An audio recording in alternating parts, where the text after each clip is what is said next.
Hello, I'm Professor Matthew Rotella, and in this tutorial, I'm going to be going over modeling this teapot. So, I have my practice teapot already made right here, and you can see there's going to be a number of different objects that we're going to be looking at. Uh, if something is a separate object, you ought model it as a separate object. So, uh, there's a lot of different things to consider. And but modeling something that is a separate object as a separate object will make a lot of things easier when modeling, and will also add to your general realism. So let's just take a quick look at what all we're going to be making. Well, first there is the pot itself, of course, and then to go in that we will have our lid and lid handle, which are two separate objects. Uh, which not only from a seam, but also because of this screw, I know that they are in fact two separate objects, which we're going to be making screws as well. I have a separate tutorial on just making a screw with threading, if you want to go through that in a separate video, but that's going to be the last step here. And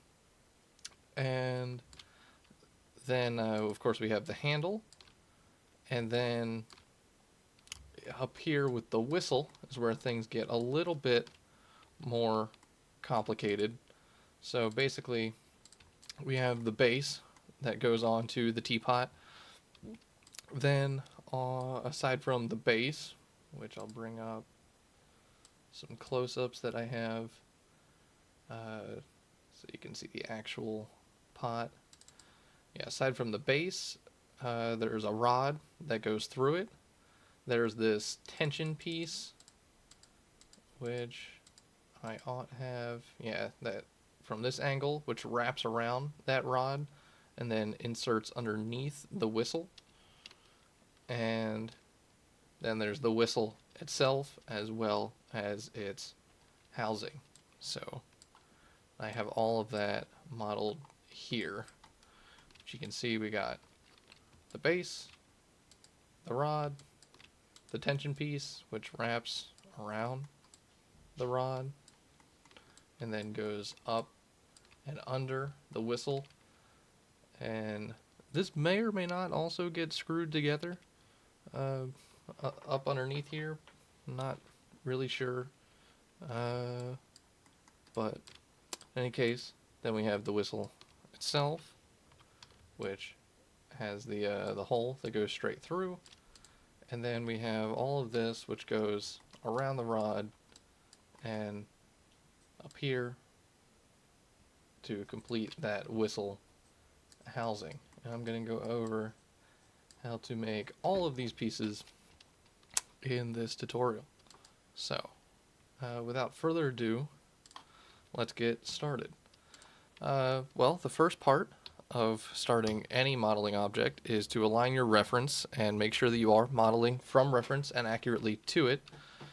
So what I did first to make sure I was modeling to scale was I measured the teapot, and then I measured that it was roughly 19 centimeters in diameter at the base. So I made a cube, went into its polycube attributes, and I just made it a straight 19 centimeter cube.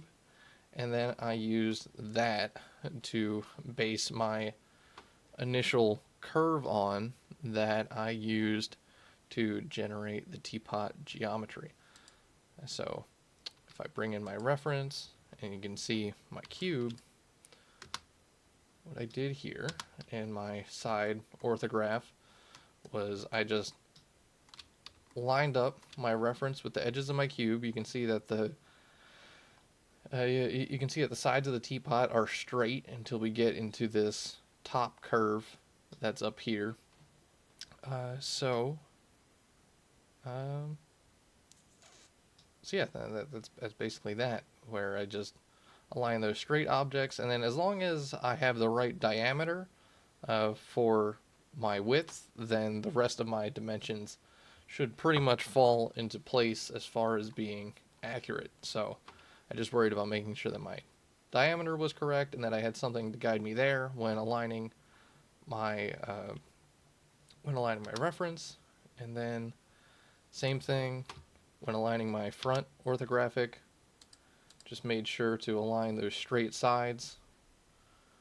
And then aside from that, I have a top, which is a little bit less useful in this case, but it still helps me just visualize things.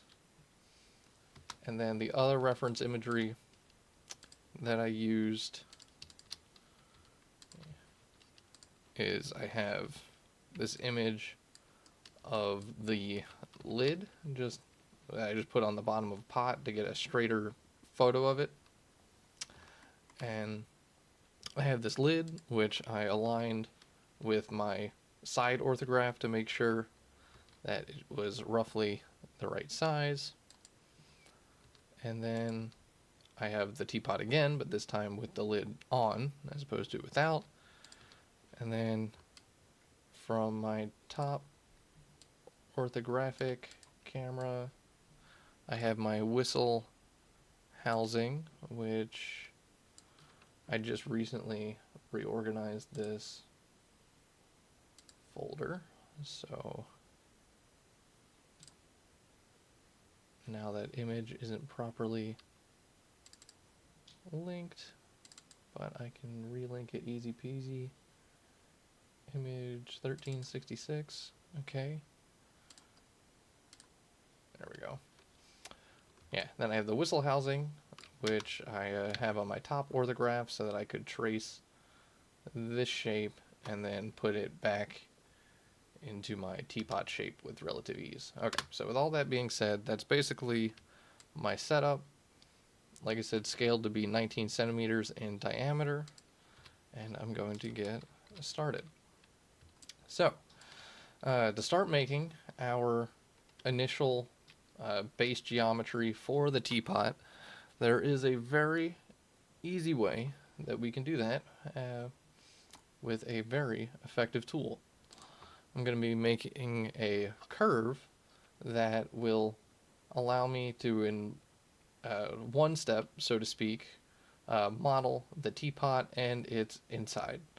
The spout I'm going to have to put on after, but at least this base shape. Okay, so I'm going to use my Bezier curve tool, and I'm going to want to do this in my side orthographic camera. And without further ado, let's get started. So,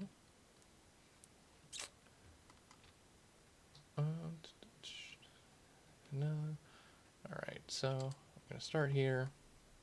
And you're going to want to make sure that you snap this directly onto your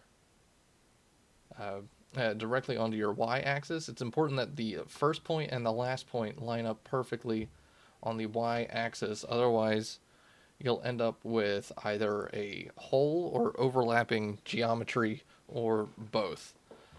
Because we're going to be using this revolve tool after we're done using the Bezier curve tool.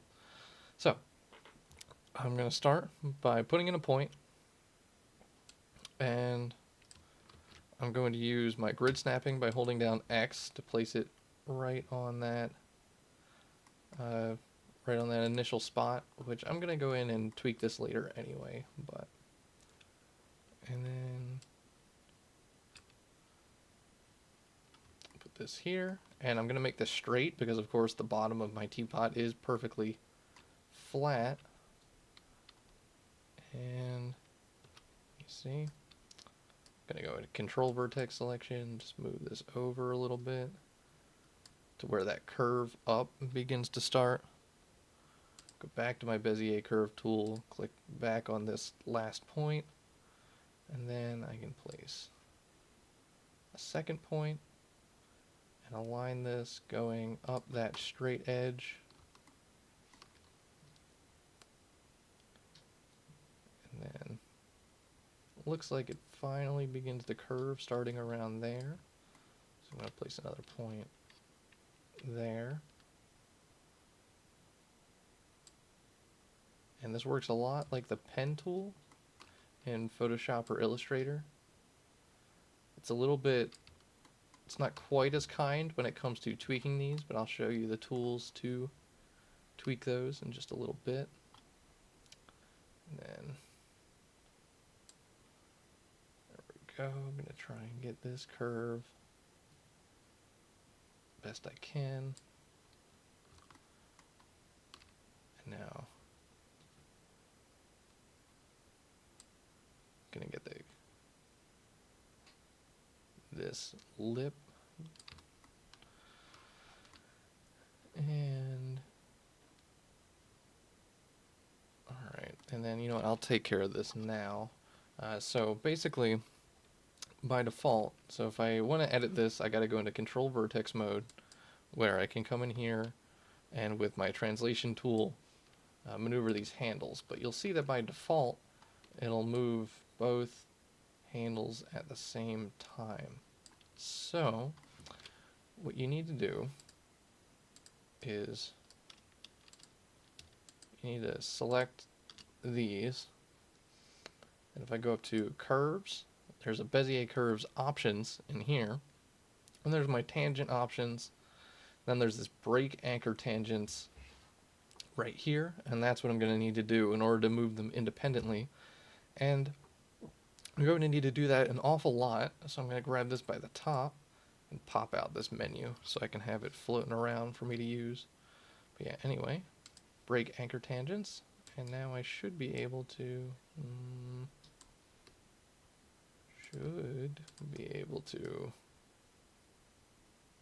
have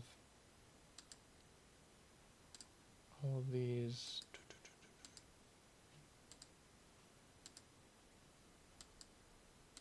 move independently.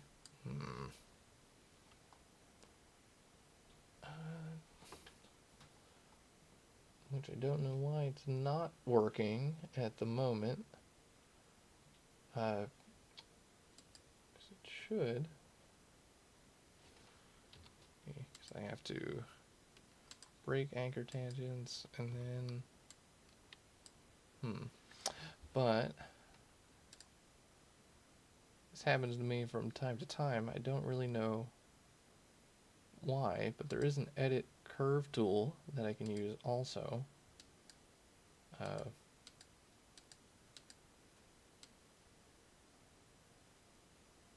Which, if I make any edit to that part of the curve, now these will be broken. But break anchor tangents should function. And it functioned when I did my practice, but in any case, I can work with this. And just sort of capture that curve of the inside there. And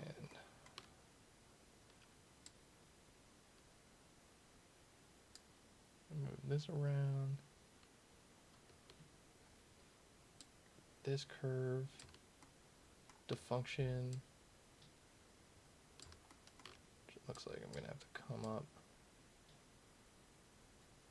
a little bit here.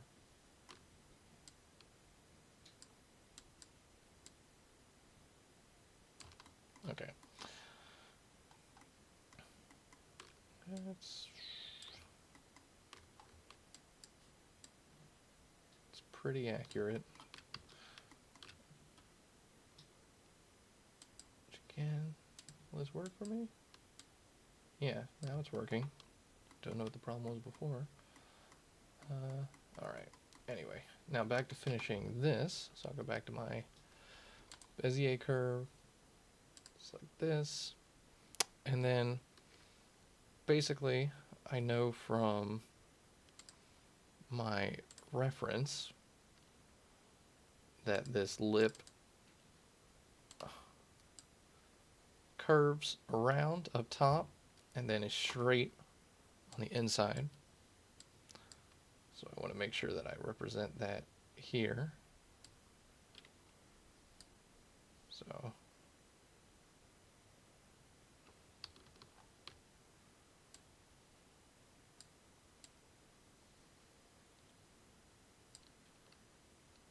we have it curve in.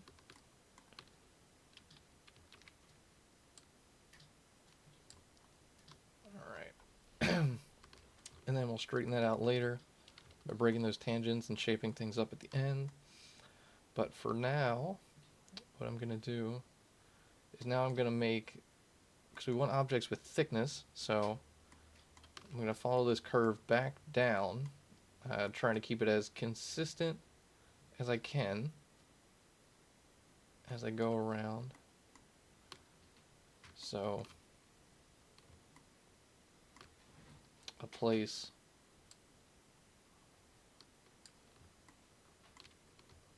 this guy here,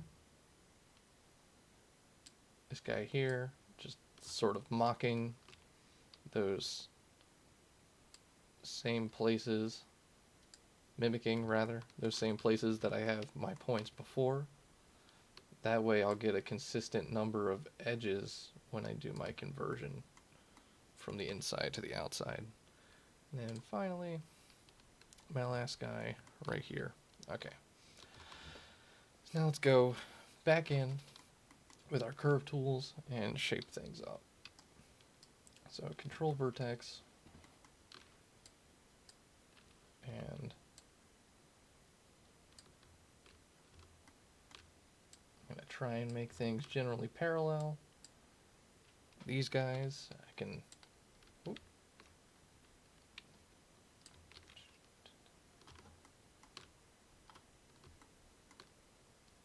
Yeah.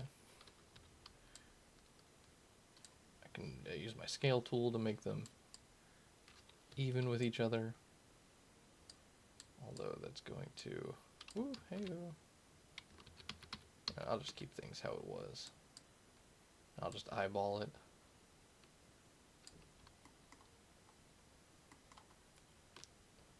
Break anchor tangents. And now it's not working for me again for some reason, but I can still use my curve editing tool, and then that'll break my anchor tangents.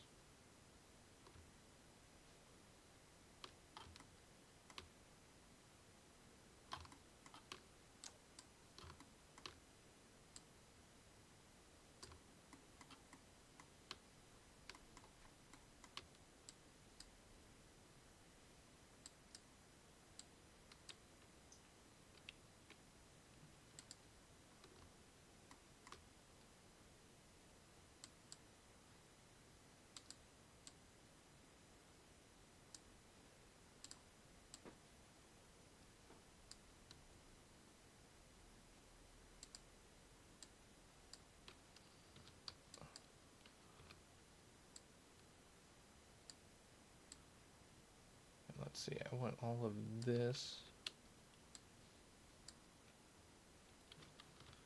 to be flat on the inside here. I want that nice and flat and straight.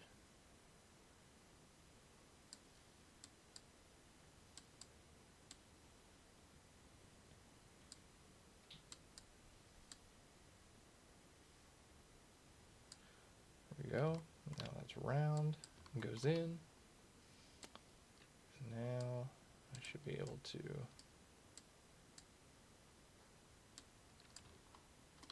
stretch this guy way out to mimic this curve that I have here, trying to maintain that consistent thickness throughout.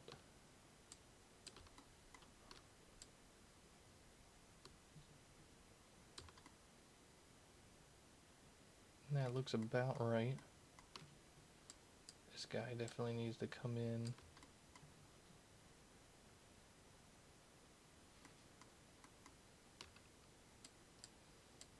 Also definitely needs to come in closer.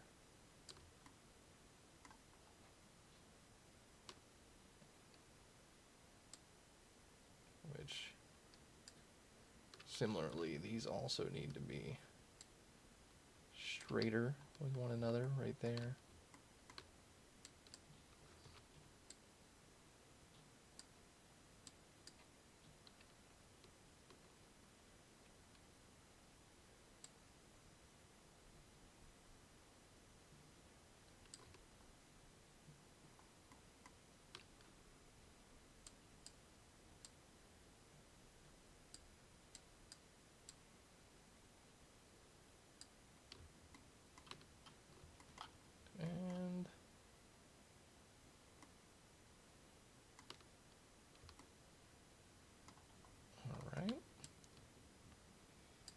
these are going to need to come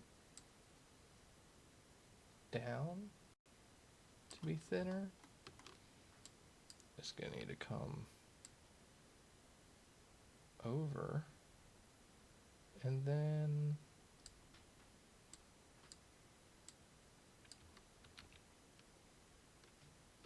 I'd rather move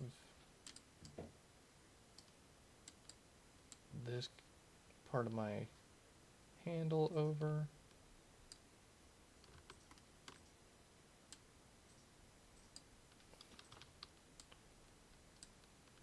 It's been nice and flat.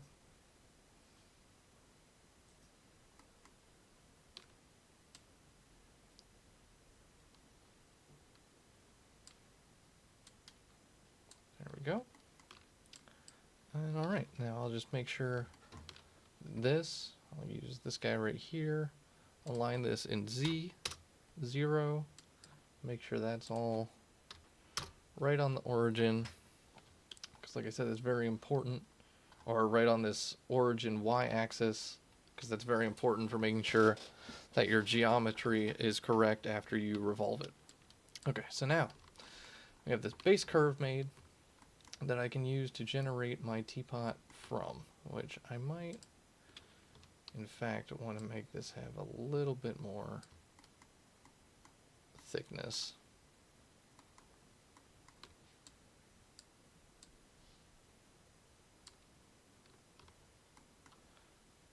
I think that'll be better.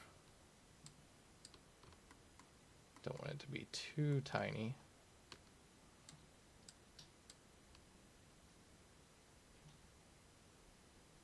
Yeah, that should be good. Okay. So now I'll go back to my perspective view so that you can get a better idea of the results that we're going to get from this Bezier curve. Let's see, I'll hide my reference. Object mode, select my curve, and now I'll hit revolve, which is up here on my curves and surfaces shelf. It is also under my surfaces, and then revolve is right here at the top. But yeah, I'll hit revolve, and that will get me geometry that roughly matches that of, or that pretty much exactly matches that of my teapot. But I don't want to be working with Nurbs surfaces. I want to be working with polygons. So I'm going to need to convert this. So I'll go up to Modify. There's a Convert menu, and the very first one is Nurbs to Polygons. And that's the one I want. I'm going to open up my options for that because you need to change these. By default, if I just hit Convert, what I get looks like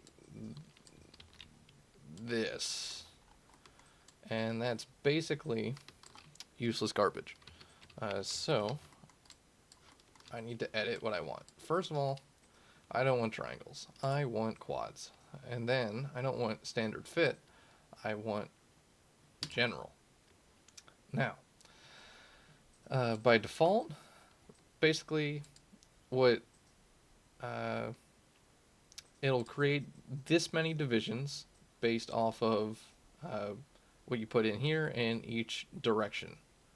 So if I were to put in like 32 and 24, then what I get is geometry that looks like this. And you'll notice that basically where you have more points from your original curve, your edges will sort of bunch. But to get a somewhat more accurate number, or a more efficient use, I'm going to do per span number of isoparms, which that means for every span it'll have this many subdivisions, which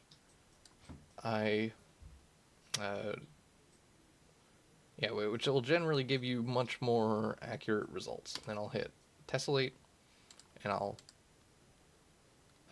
hide my revolved geometry for now, which obviously I need more going around in a certain direction. And I can always change these after the fact. I can go to my Nurbs tessellate here, and then I can go to my advanced tessellation options, and then under my general tessellation options, I can use these sliders to further influence what I want to have. Like if I want more resolution going vertically, I can do so. And if I want more going around the perimeter, I can do so.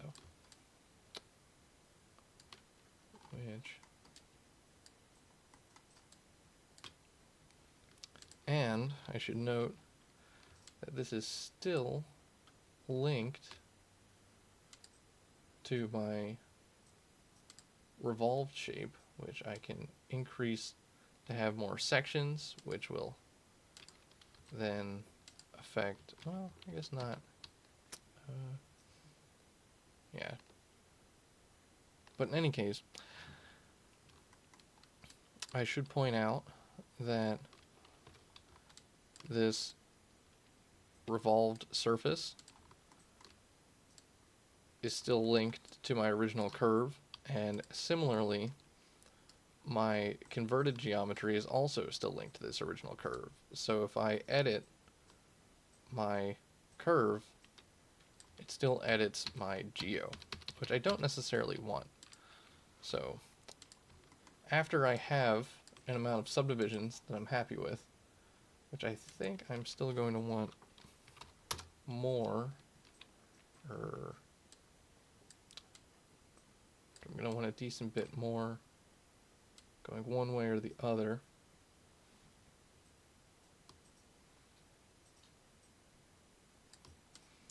$30 might be fine. I think this is an amount that I'm happy with. You can see I get nice, smooth, rounded surfaces out of this. And once I'm happy with this shape, which I would say I certainly am now, I can go to Edit, Delete by Type, History. And now I'm not necessarily going to throw out this Bezier and my revolved surface just in case I ever want to go back and do this process again to get different polygon geometry to start with. So a lot of times what I like to do is I'll make a group, and I'll call this like Teapot utilities or something like that. And then I'll just hide this group, and then this I'll name my Teapot. All right. So now, next up, after I have my teapot shape, the next thing to complete this shape would most definitely be the spout. So I'm going to work on putting that on. So first things first, I'll get my geometry that I'm going to use, which will be a cylinder. I will rotate it until I get an angle that roughly matches that of my reference. And probably be easier to do this in my side view. And once I have that, I'll take a look here, see roughly what angle in degrees that is so that I can type in a more precise number to make things easier for myself. So it looks like roughly 40 degrees should be right. I'll go into my polycylinder attributes. Let's see, I need to increase my radius. That's pretty apparent. So it looks like my starting radius is at about 1.5-ish centimeters. Maybe I'll make it 1.6. Yeah, that looks better. Okay. And you can see it flares out a little bit as it comes down, but I'm not going to worry about that yet.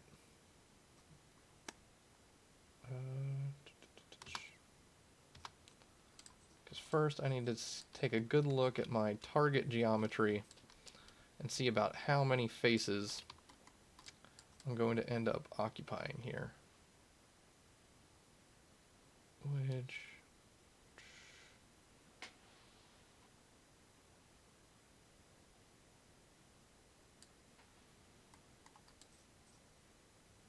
it looks like I may want to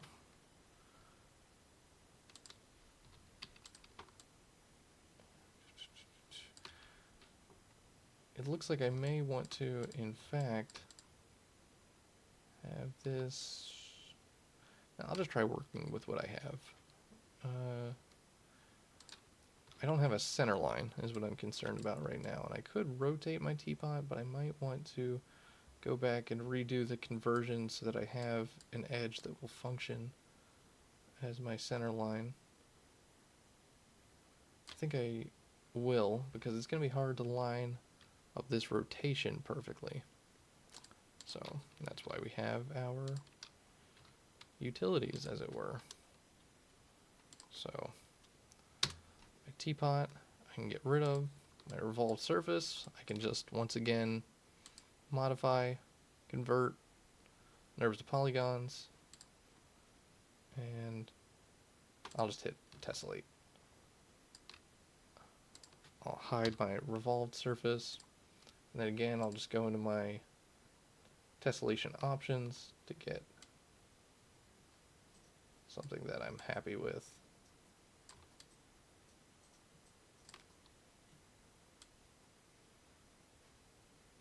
And looks like 31 will give me a center line, which that's, and I'll do 12 for my other tessellation options, and yeah, that'll be good. So once again, I'll just edit, delete by type, history, and now this I'll work with. Hide this stuff, and here we go. So let's see, my target geometry occupies basically here to here on either side. So here to here, and should be fairly accurate for the inside and the outside, which is what I want to have selected. So I'm gonna go, but you know what? And let's see. I'll hit circularize.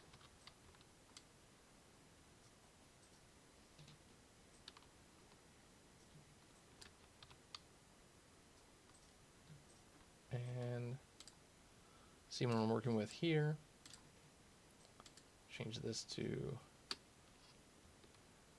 component.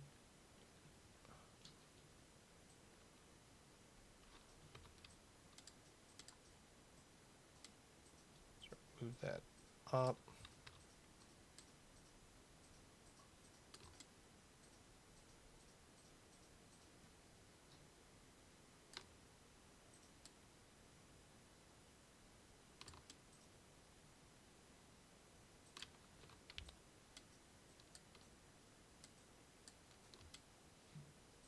And all right, that should be about right. I want to get the same faces on the inside and align them. So that's going to once again be from about here to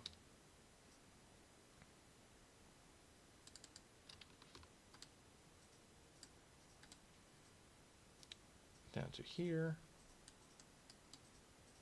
and same thing on the other side. You know, get this reference out of the way.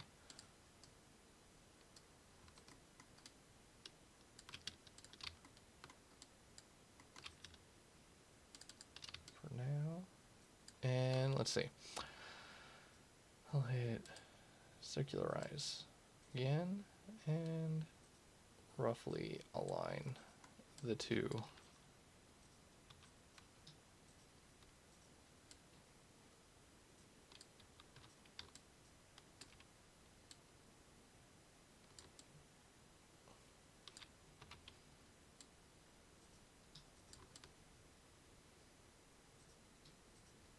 Okay, and that looks about right. And I'm going to delete this, and same thing on the outside.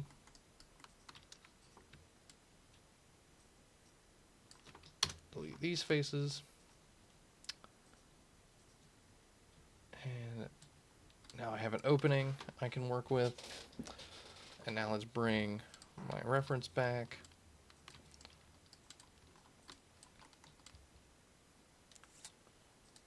And now let's align the bottom of the T-can, but I waited, or let's align the bottom of the spout, but I waited until I made this opening because I want to click on this, see how many edges I need. So I need 22 edges, and currently my cylinder has 20, so I'm going to add 2 more, and then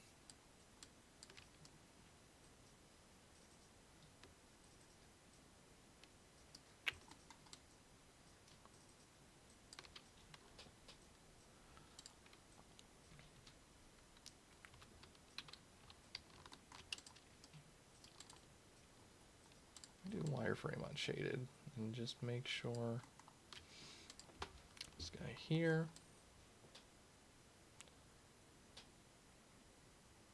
Looks like my center line isn't going to match up perfectly.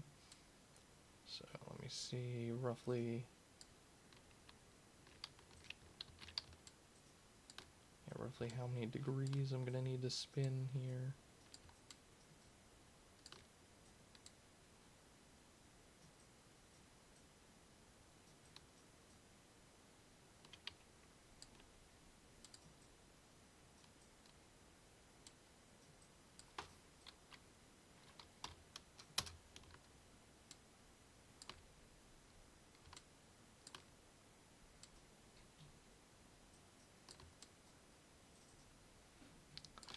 Looks like roughly 9 degrees in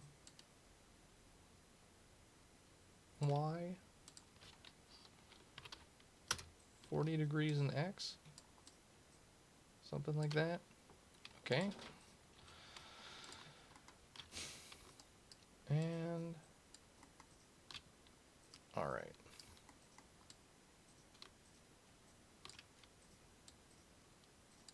So now I'm going to grab my bottom edge. You know what?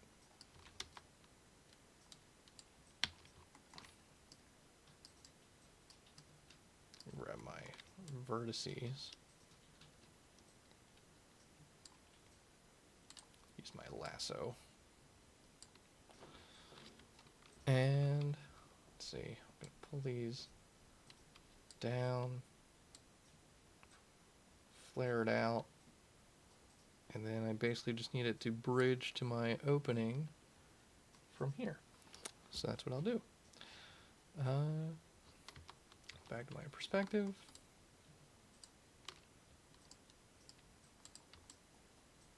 Gonna get all of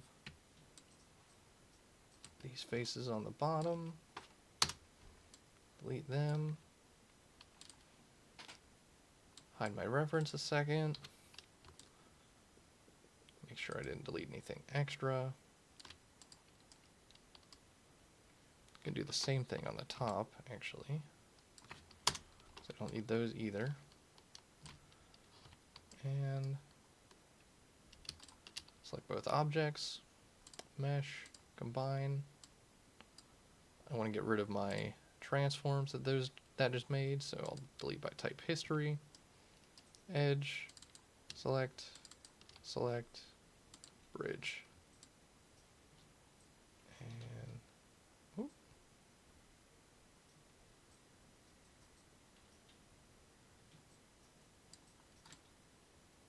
Oh. All of this is a...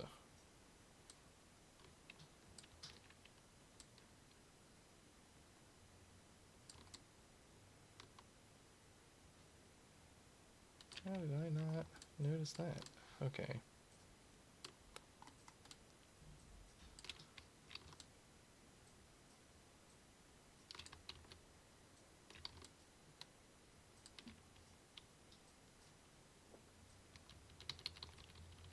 This is...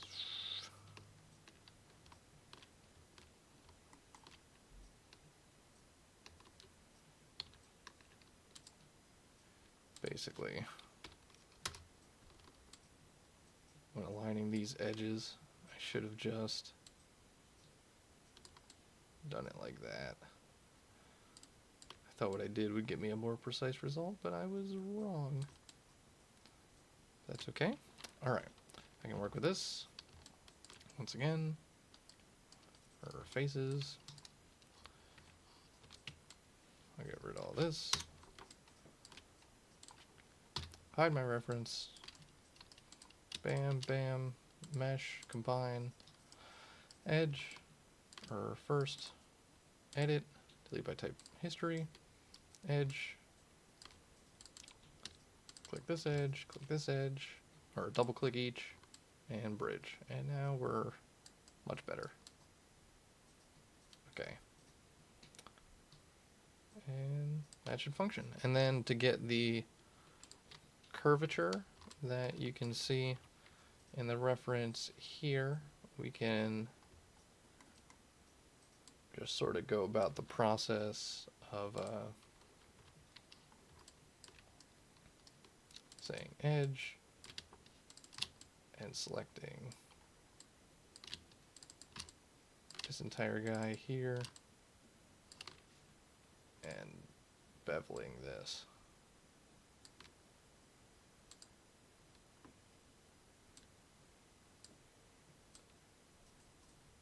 And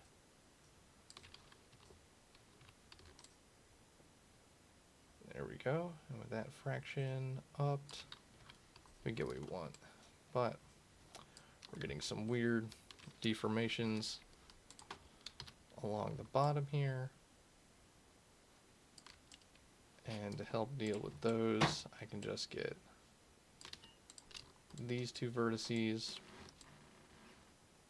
And I think that might be all I need to grab in order to smooth this out a little bit.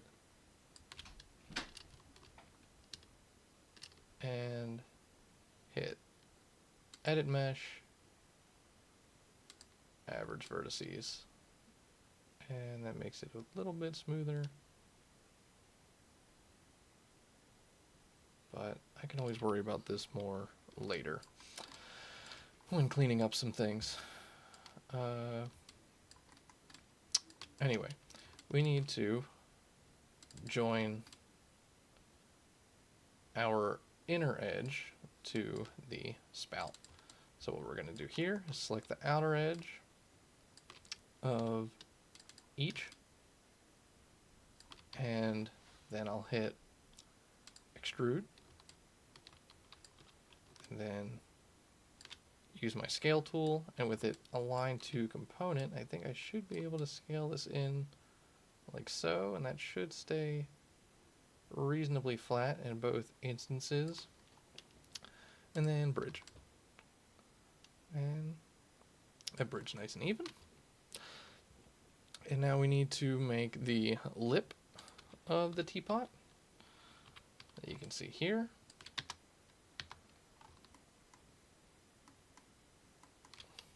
See, which going off of this edge up here, looks like I should place an edge loop roughly around here, and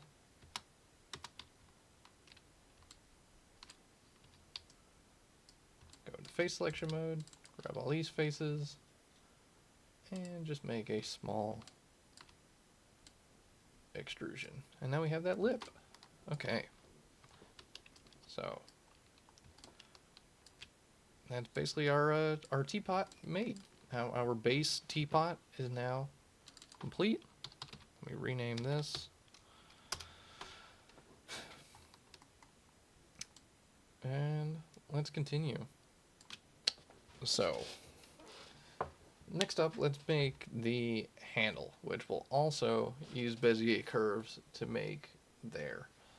So, you can see that we start with a cube. So, that's what I will, or start with something that's roughly rectangular at the base.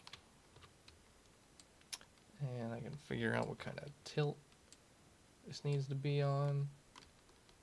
And we're working with roughly 47, so I'll just call it 45, a nice even 45. And I'll work with that. And let's see.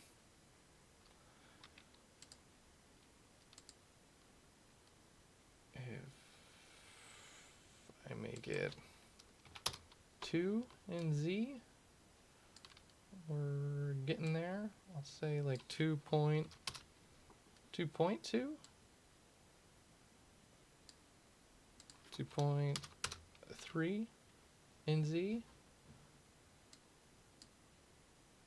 I'll go 2.4 centimeters in both Z and X. 2.4, and it looks like 1 centimeter tall is about correct to begin with, so I'll just stick with that. Which it looks like it could stand to be a little off kilter. Now I'll just keep it at the negative 45, just so I get a nice even number that I can align things to.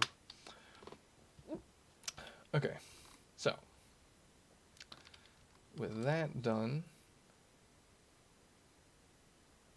we're gonna need to make some divisions, because I can see from my top orthograph that this is of course a curved handle with an opening in the middle, and it goes from one side to the other. And I'm going to need a curve that matches it. And I can also sort of look and see here at some of my other reference that the space in the middle is roughly the same size as either of these, which would indicate that I want to split this geometry into thirds. So I will do so. Subdivisions along the width. That would be 3, so that I can have 3 individual pieces. And now let's make this happen. So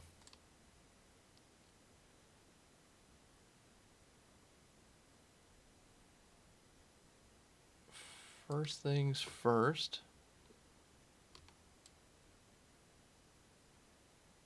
what I'm gonna do is, now I'm gonna go back into my side orthograph so that I can match this curve. And once again, I'm gonna be using my Bezier curve tool. And I don't want to start directly on it, because I can get some weird extrusions that end up turning themselves inside out, which is generally something you want to avoid. And I'm going to try and just follow this center highlight best I can. And if things get a little funky, a little off, I'm not going to get too particular.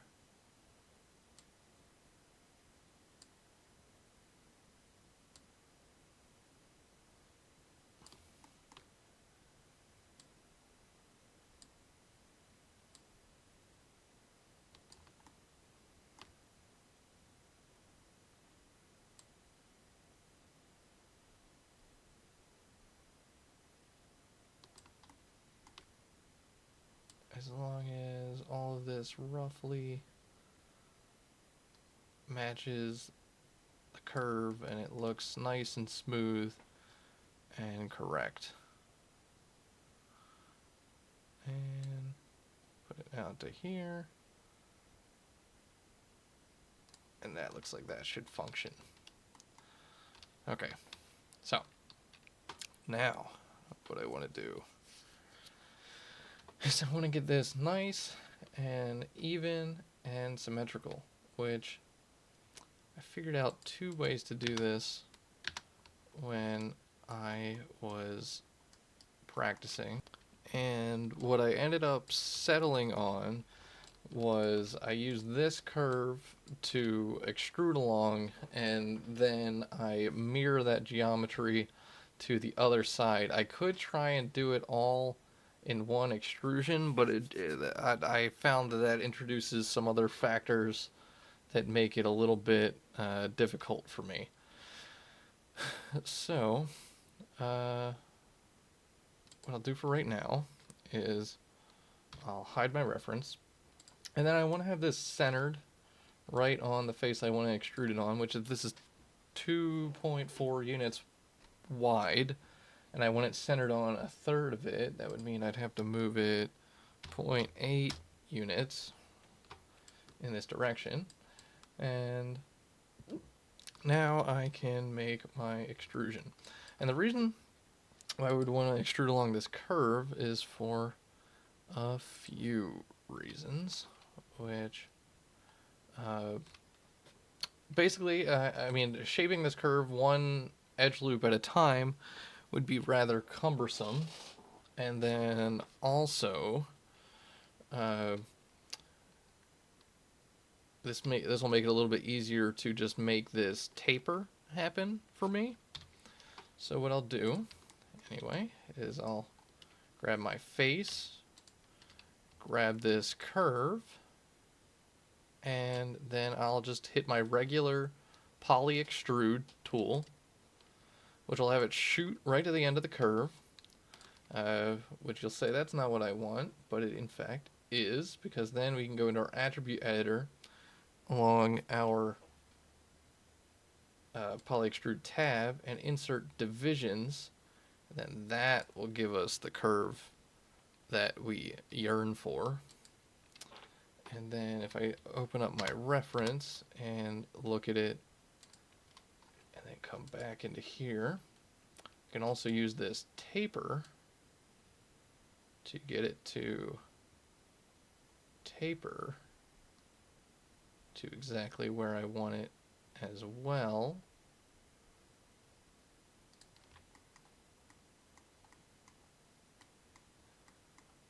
And let me see, I can even put higher numbers in than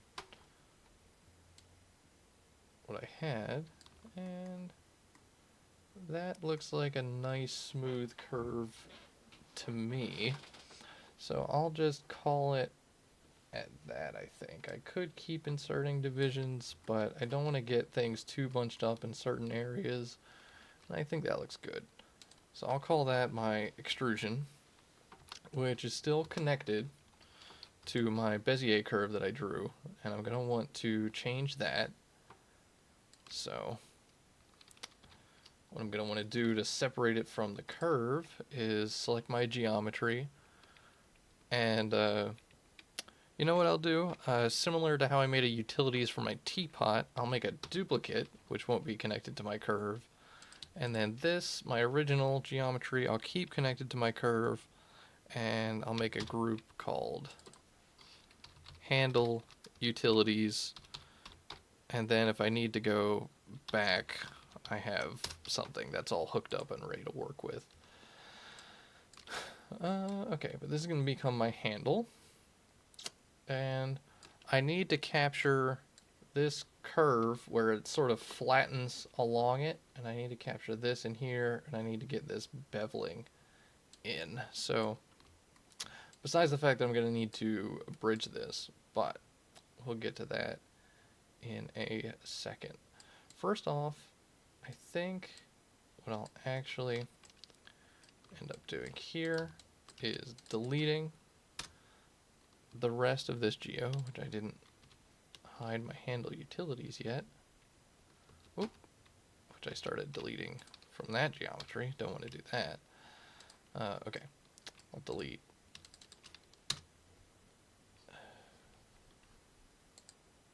this guy here, and these faces here.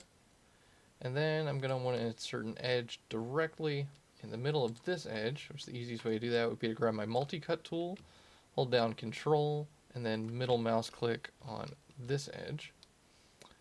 And then I'll grab that edge loop that I just made. And I basically don't want, this stays rather cubular, so to speak. So what I'll do is I'll just grab this and right now I have my axis orientation set to my object. I'm going to want to set that to my component would be good, I think, but now it's not quite aligned.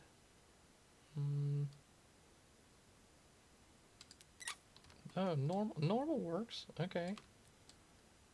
And then that'll give me a nice even scale in either direction. And then I'm going to need to shape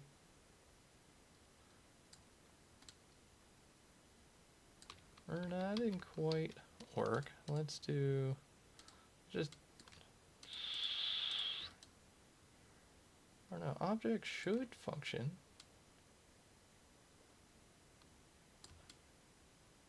Yeah, that's nice and even actually.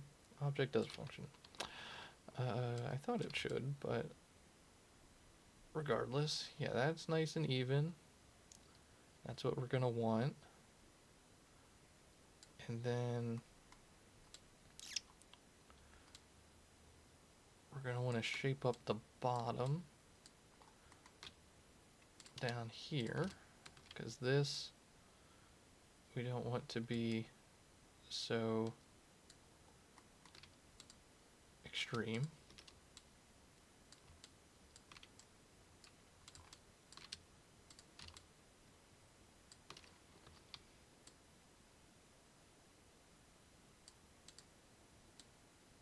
I want to have a little bit of a curve, but not quite what I was having there. And now this we can work with.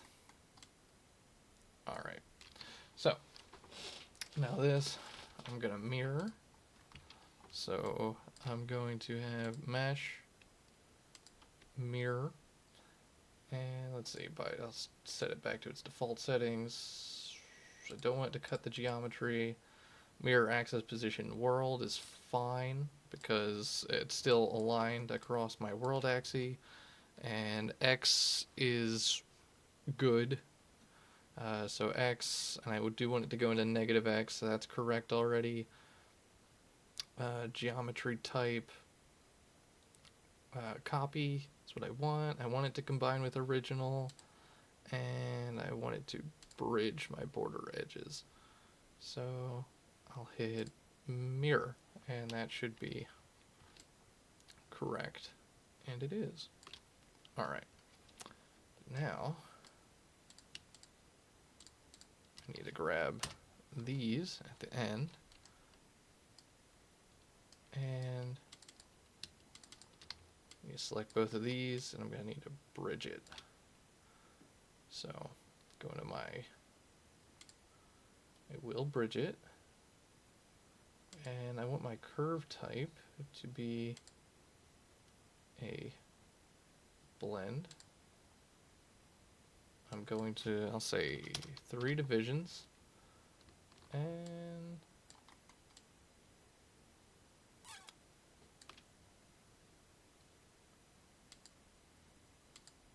curve? I think curve might be more what I want, and then I think if I put an offset into here? No, not what I want. Blend is good.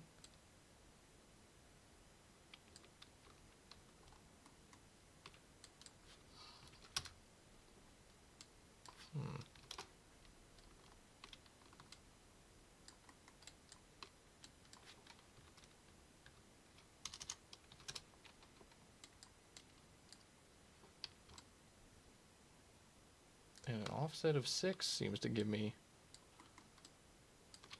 more along the lines of what I want. What if I keep going? No, that's...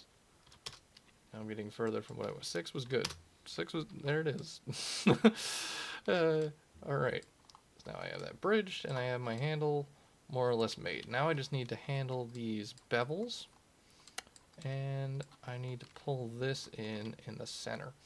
So, once again, multi-cut tool, hold down Control, middle mouse click, press Q, get all up in here, grab this, get my move tool, that's my axis orientation on my object, that's what I want, and then sort of bring this in. It's not quite that deep. I have this up on my other monitor to sort of guide me, and then I'll put in another division and another division, Q, my selection tool, come in here, grab these 4 edges that I just made, which I could just turn on Symmetry, and yeah.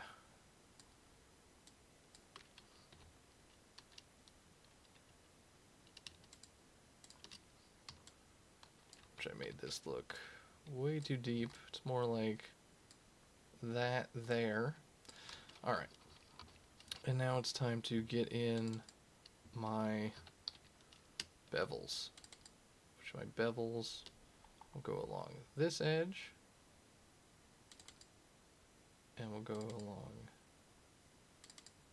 these edges.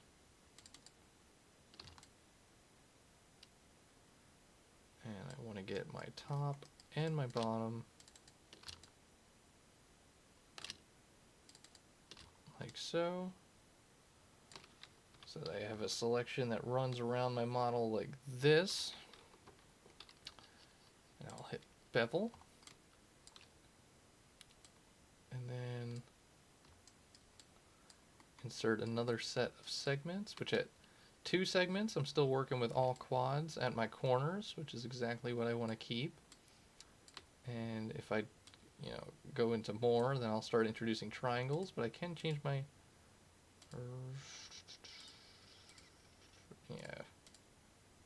which,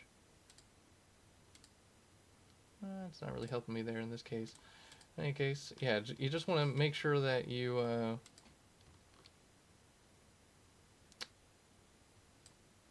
keep your segments at an even number, and that will keep this in all quads. But I'll just leave this at 2, and I'll increase my fraction to get a nice wide distribution of that bevel, and it should be good. And that's more or less this shape made. Looks like it could stand to be a little bit more squat, but I can make that happen pretty easily. I can just grab all these vertices and just bring those up like so. But really I should just check my reference, and my reference says no, not really. So, I'll just leave it. Because I'm modeling with my reference, even though my other reference seems to disagree a little bit. But this is good.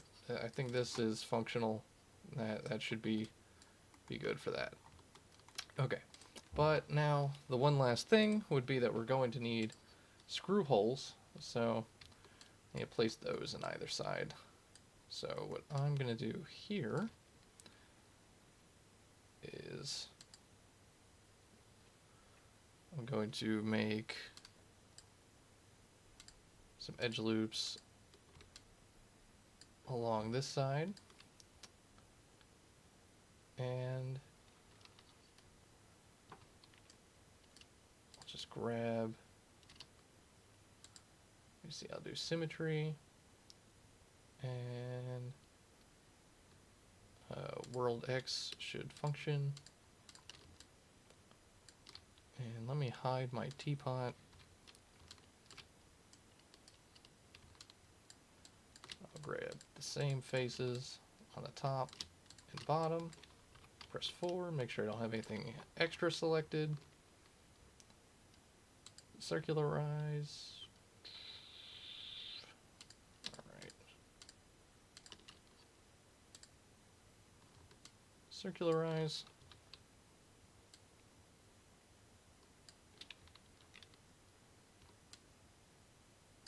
Which it looks like it might end up re-mirroring this. That's fine. It's perfectly alright. Let's do symmetry off. Give me just this. And it won't work with... Oh no, it will work. Okay. Scale that down. And what about this twist here?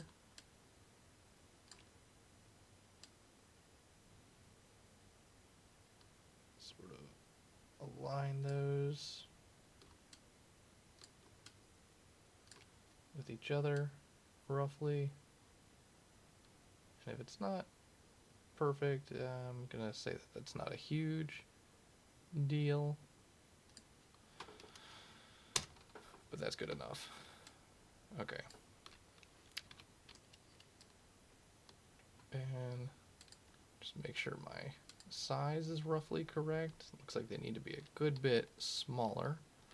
I'll fix that in just a second. First, I'm gonna bridge this. So now that's filled in. And now I can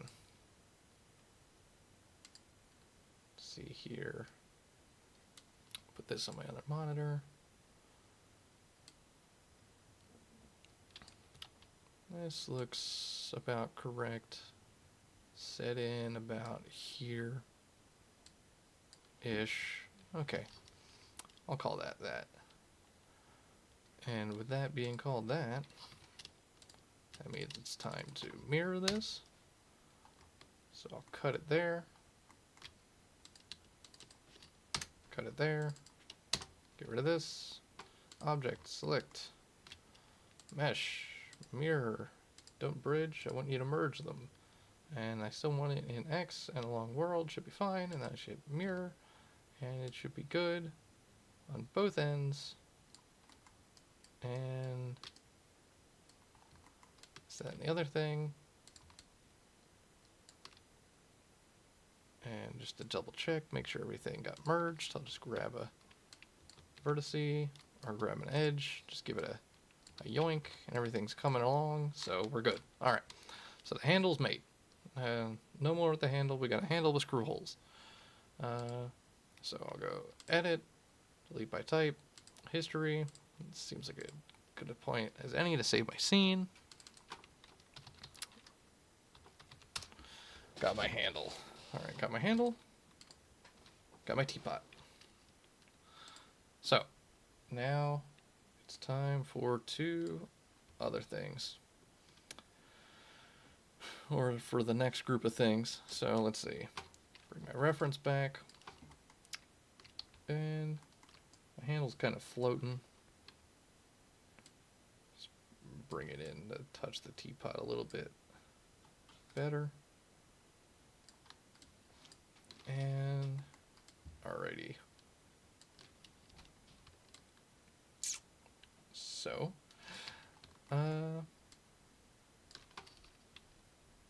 okay.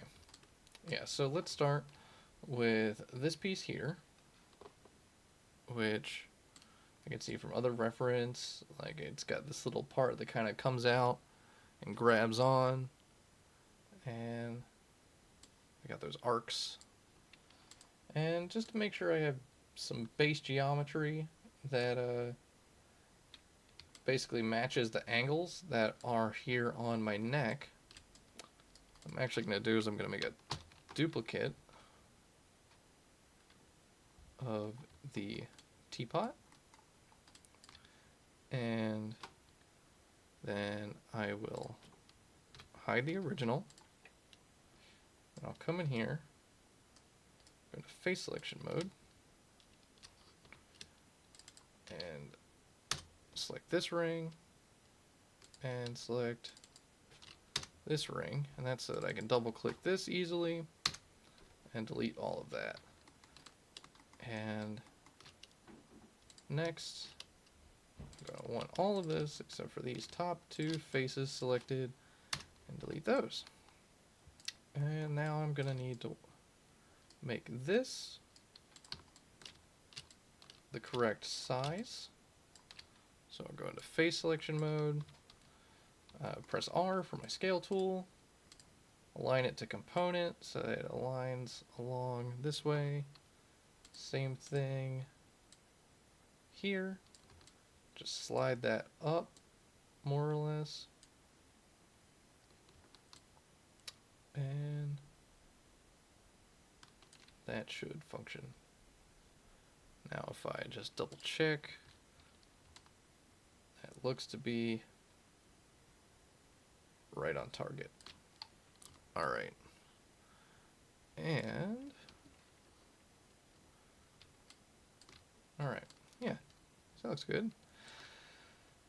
So next up, let's hide the teapot again.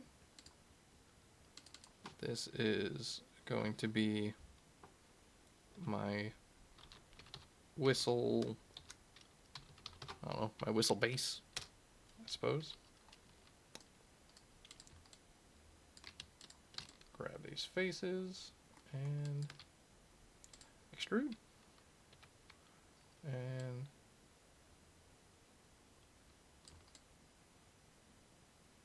drag those guys up. Flatten them. Which, you know, I'll bring it up to here-ish. And then I'll turn this into an arc. So I'll insert multiple edge loops. I'll do 5. Go like so.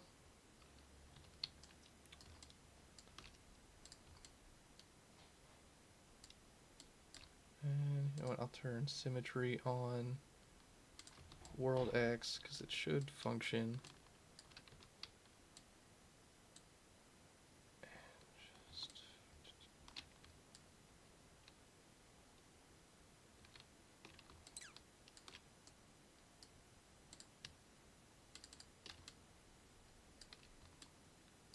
You know what, I'll make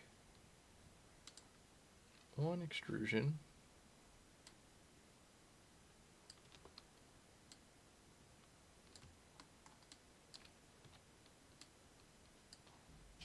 So I can capture part of the curve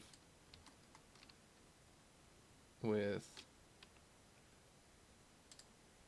a horizontal loop right here, edge,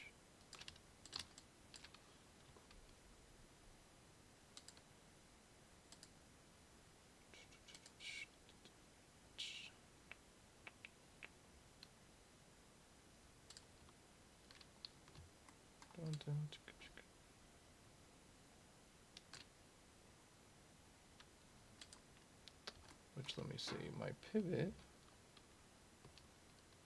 should be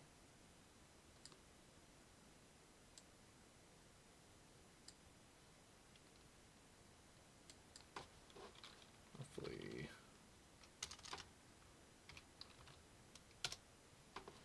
-45 degrees, something like that.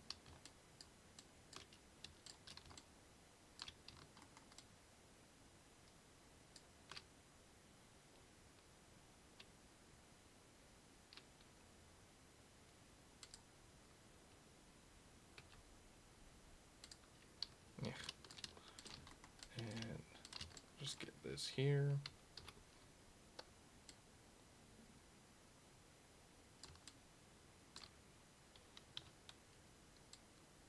All right.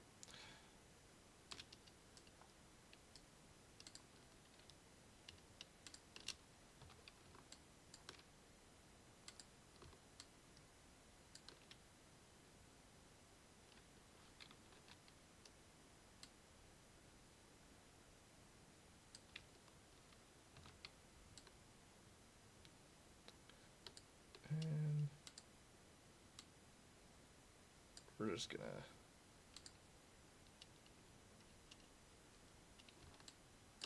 drag these curves. Whoop. Ew.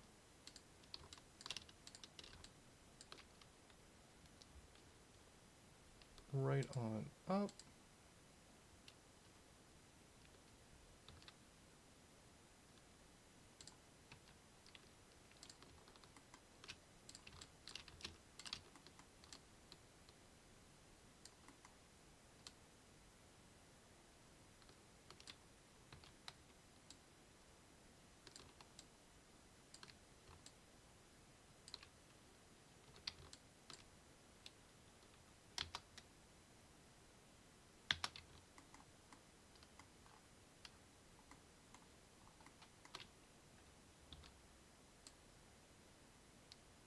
And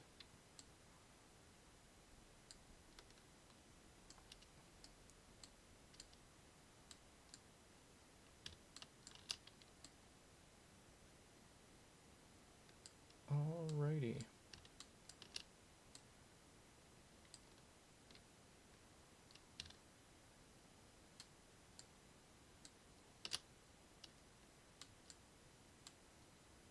Basically, as long as I'm following my reference, it should come out looking correct. So that's pretty much what we want there. Let me hide my reference a second.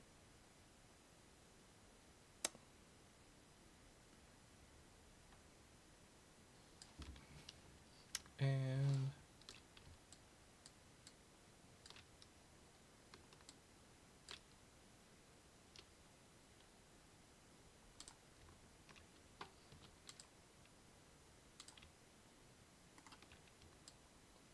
I'm gonna want to do, and the next thing I want to do is get all of these faces here in the center so that I can cut out this arc like so, and then I can bridge from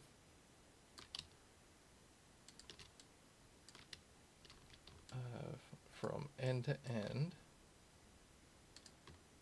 So like this, I'm gonna grab this like U shape on either side, bridge it. I'm gonna want 5 divisions in there, and turn my symmetry on because it should function for me.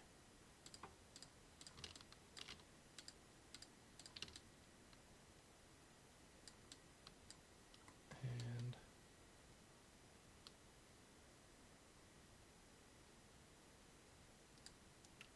grab those 4 edges on either side, and then these that are effectively the corner pieces, select those and just fill them in. And now that should leave me with all quads that I can work with, and so on and so forth. Let's see, next up, I'm going to want to place the hole in this guy, and I'll use my side orthograph to see where that rightly is. It's going to be about right here-ish. So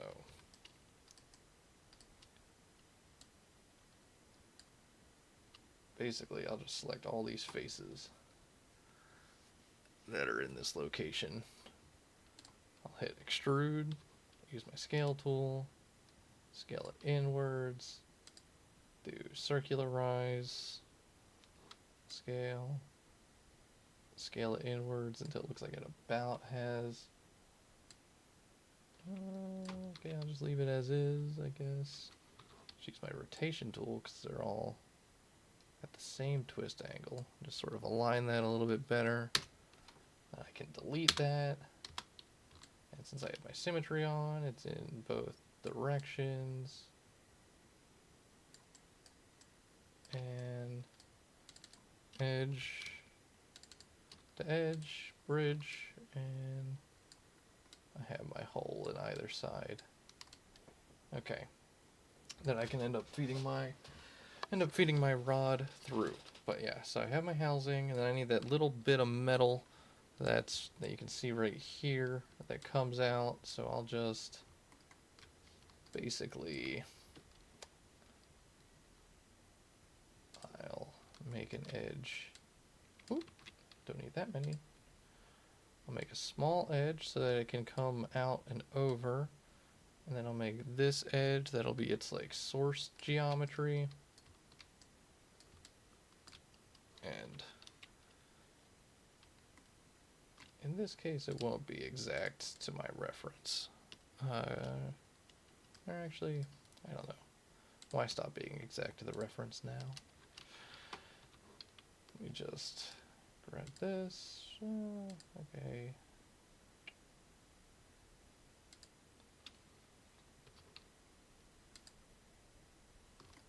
And use my slide edge tool. I can. Very useful. Yeah, so this is the slide edge tool, which you middle mouse drag in the viewport to move. And I'll grab all of these just so it looks a little bit more even. And you can find this tool here under Mesh Tools, Slide Edge.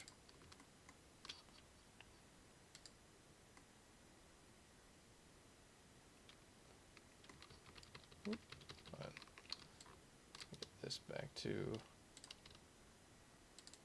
its original position. Slide it down. Same thing here.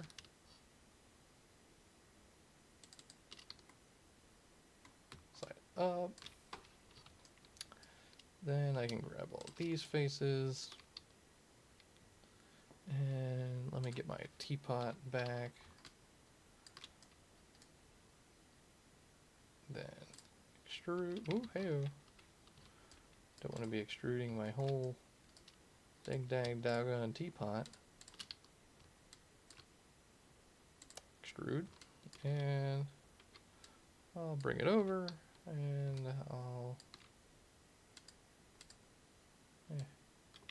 Hey-oh.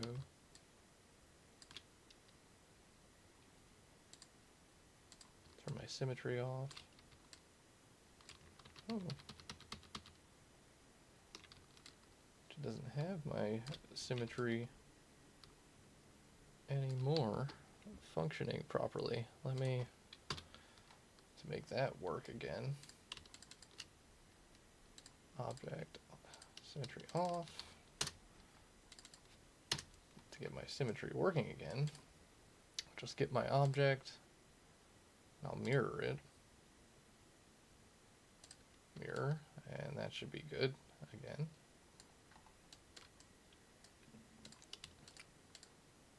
Now if I turn it back on, we're good. Then I can hit extrude. Oh.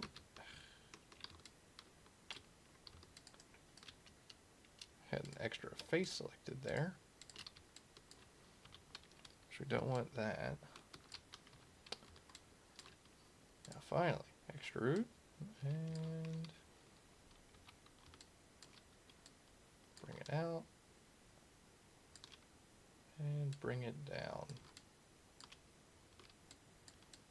Note that I have my axis orientation set to component when I'm doing this little movement here. And that should be good. Alright. Okay, so with that done, I can pretty easily make a rod, which for this, edit, delete by type, history, so that nothing from my mirroring history somehow comes back to bite me. And alrighty. Yeah. Okay. So, so now I can make the rod pretty easily by just duplicating this. And then I'll call this like rod. And I'll turn my symmetry off. And what I'm going to get rid of is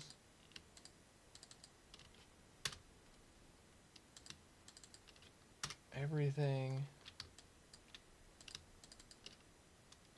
that isn't the two loops here. Then I'm going to get all these faces.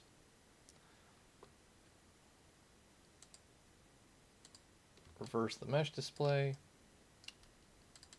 Get all of these edges. Bridge them. Then I'll go straight across. And then I can get, if I bring my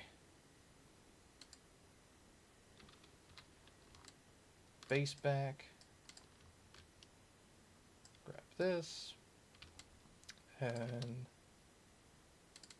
I'll get my edges on either side. I'll extrude them out some.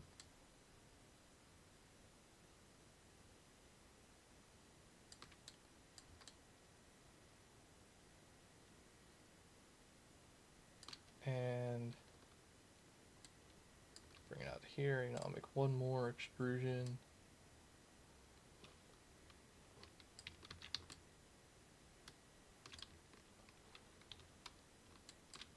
In this case,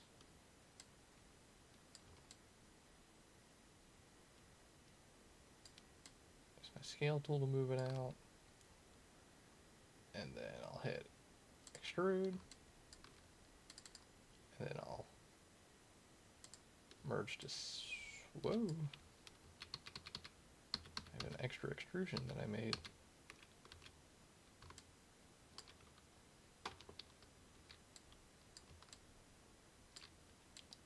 So I got my one extrusion, extrude, scale,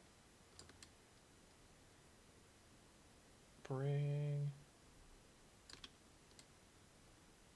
that out, and then like one more extrusion, select this, merge to center, which perhaps my issue is that I need to scale this out a little more, then I'll merge to center. Same thing on this side, merge to center. Then I'll grab these faces on either side, extrude, bring them out, and now that's effectively my rod that I could have on either side, but I might want to, let's see, shape this a bit more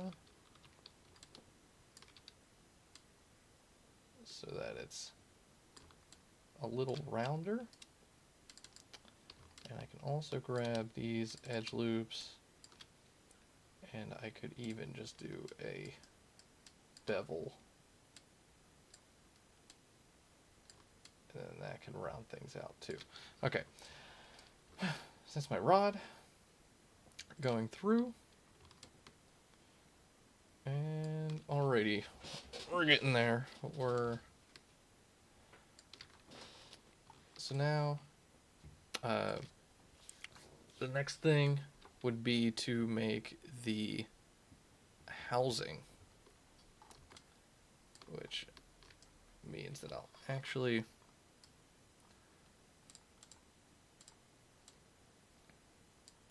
grab this and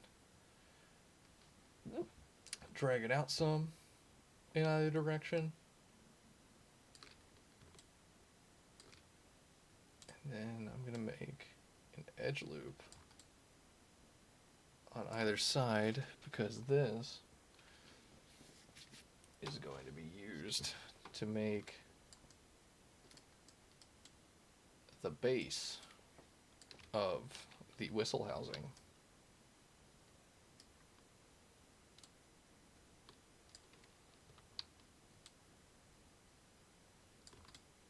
Okay, and the way that's going to function is, once again, we will duplicate an object to generate an object, and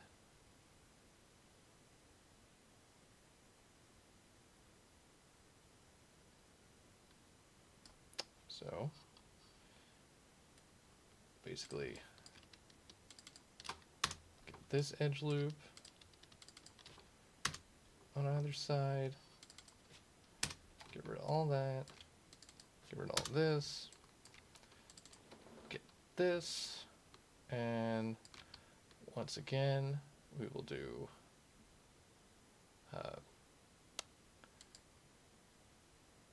mesh display, reverse, and then I'll extrude, which I'm going to want it to go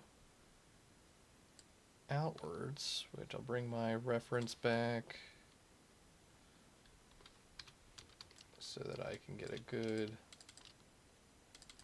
which I'll reverse it to make sure. Okay.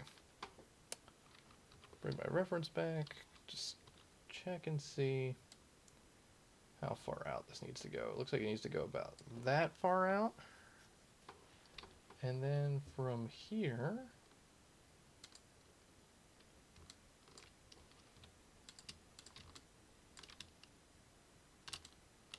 I'll grab these 4 edges and extrude.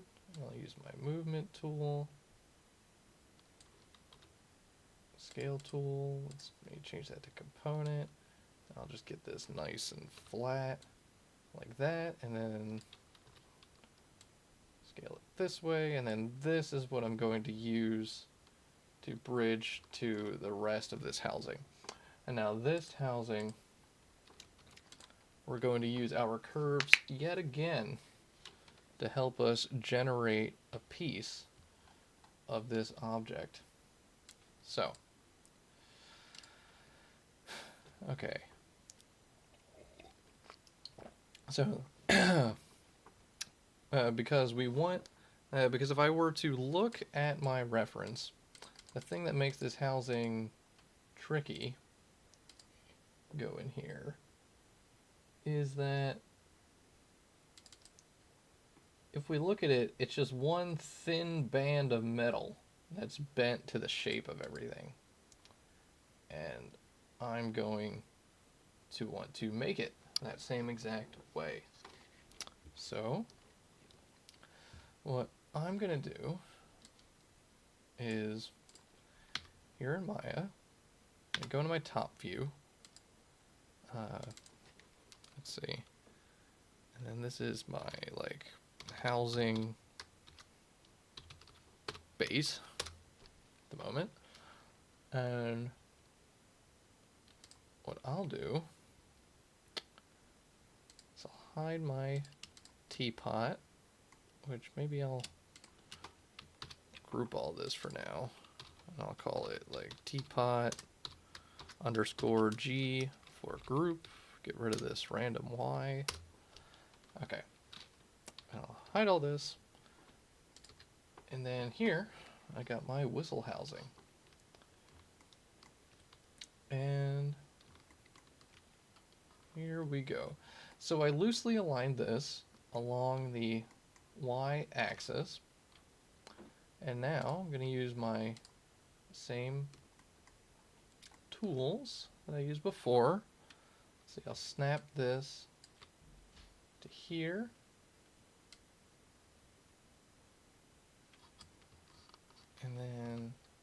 actually, right off the bat,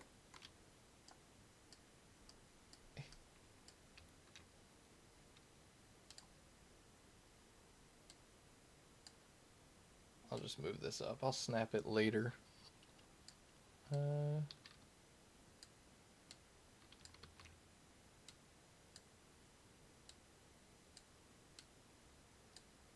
I'll just get this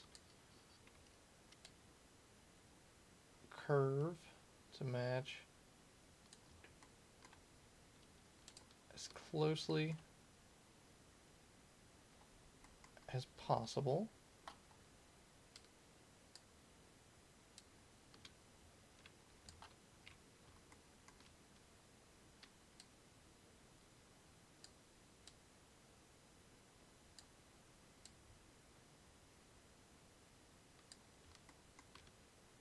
To my housing.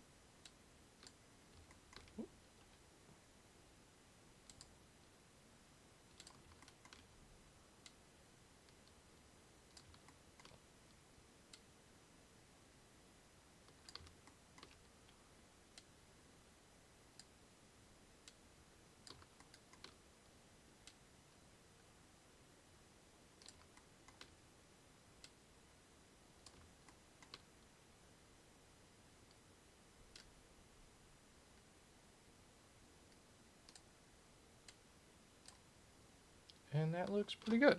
Okay. So now, grab this control vertex right here. Oh, don't want symmetry on. And I want it to be 0 and X. Which part of the reason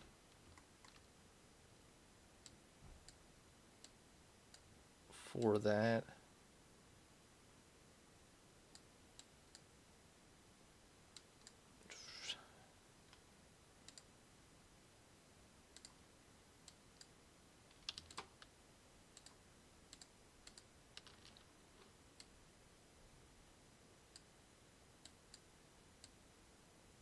is that I'm going to be mirroring this geometry, and I want my border vertices to be nice and neatly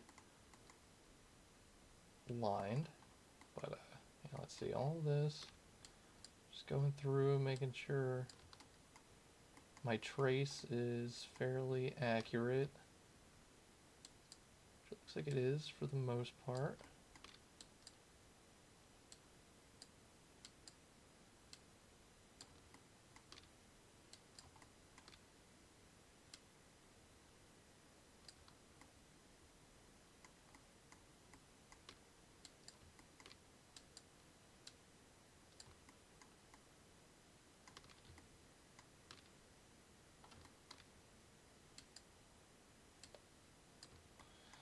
Alright, okay, so with all that done, and making sure that this, again, is right there on the x-axis, now I'm ready to do this. I'm ready to go back into my perspective view, and with select this Bezier, I'll duplicate it, and I'll raise it up so that I have two Beziers that match the shape of my half housing. And then I'm going to use something called the loft tool.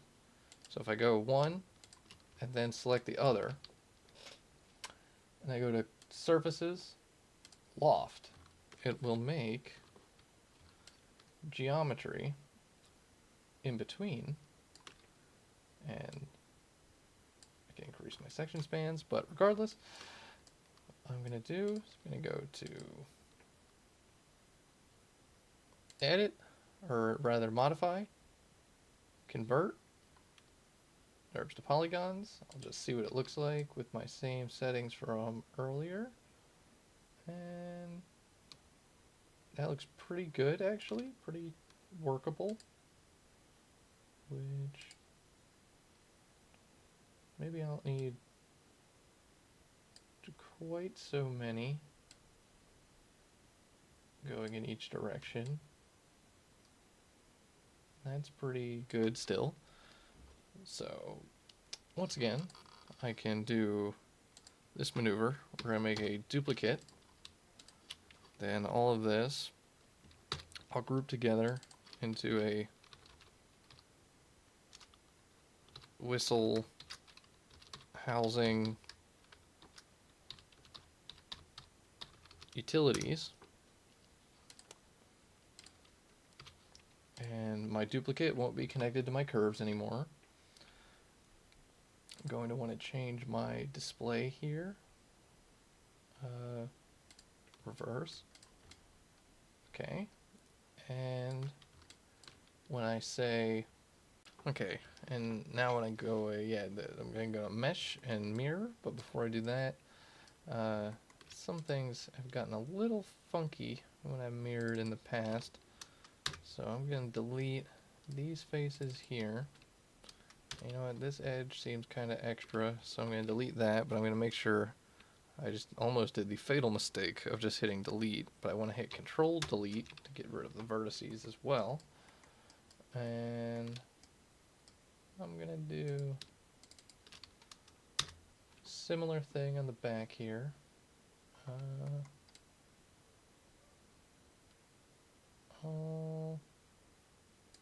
Alrighty then, yeah. Then again, this is a little extra. And alright, so with that done,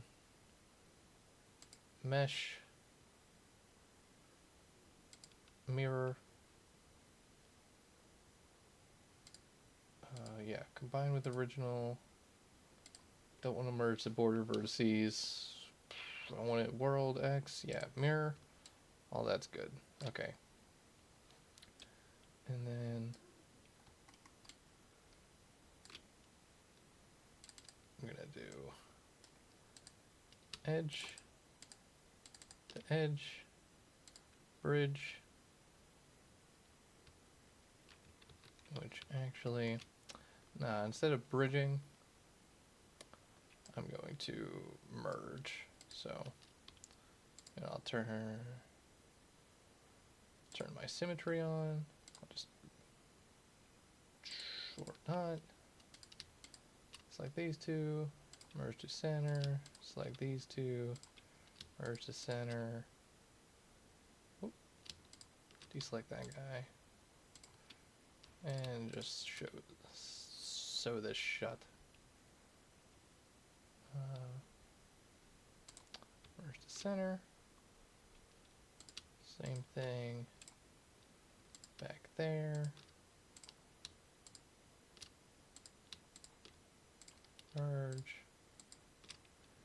and merge. Okay. All right. So now what I'm going to do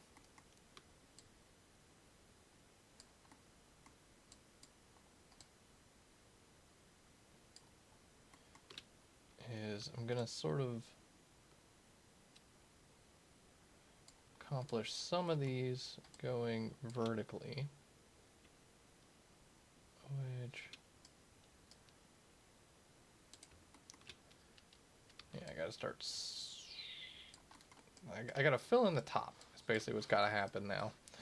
So, depending on how many edges you have, this can be a real brain tickler. So, I'm gonna do that guy there. And then,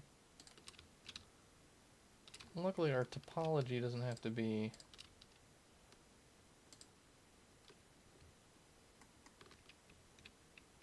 any sort of crazy perfect bit.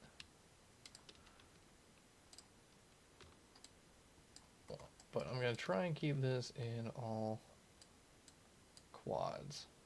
So basically with all of this in place, I'm going to kind of make, I'm going to make one more going along this way.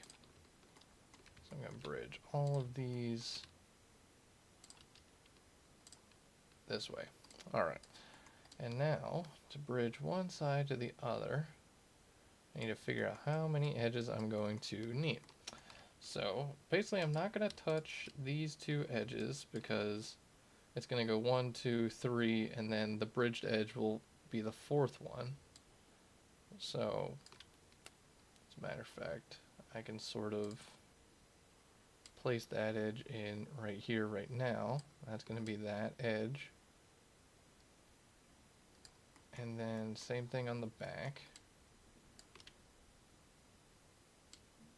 Or that's going to be like 1, 2, 3, and then the fourth will be the bridged one to here.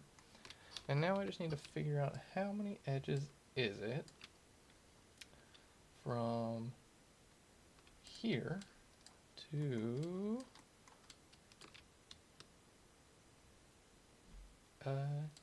here. Oh.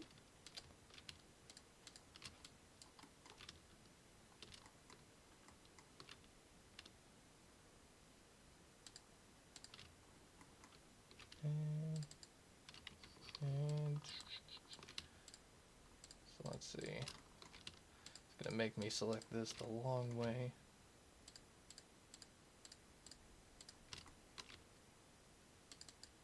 There we go.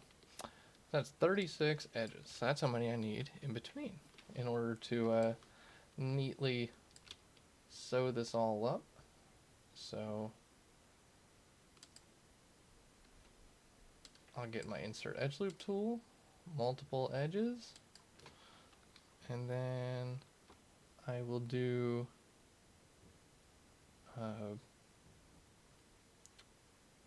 35, if I'm not mistaken, or should I do 30? Because now, if I select this edge to this edge, yep, that's 36. And then if I do this edge to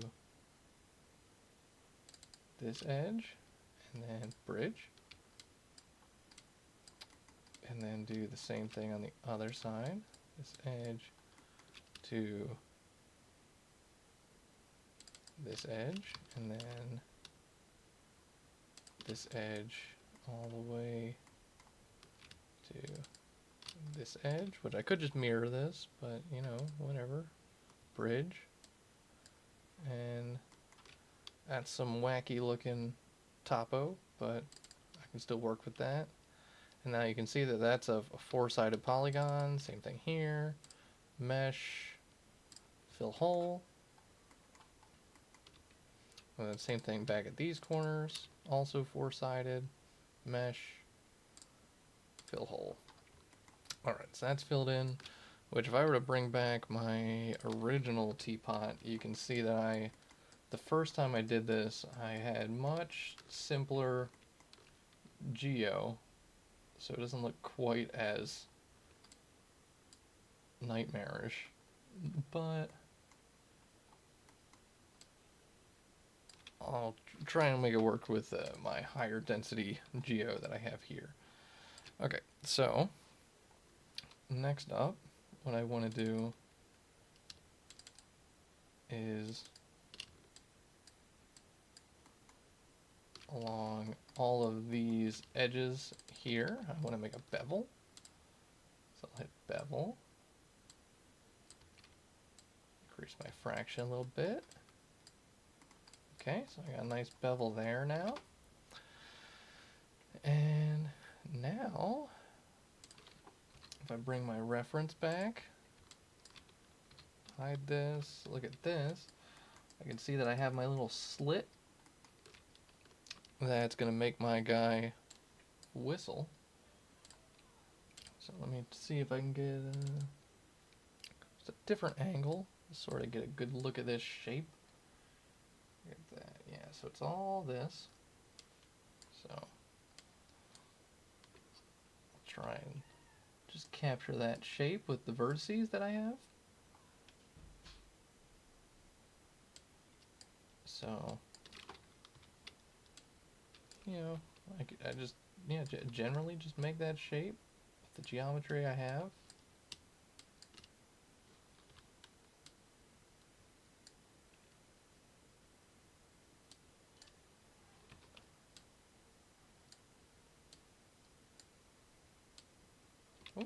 And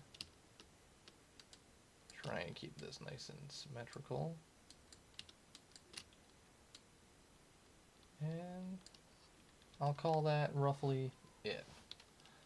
And then basically all this gets deleted. And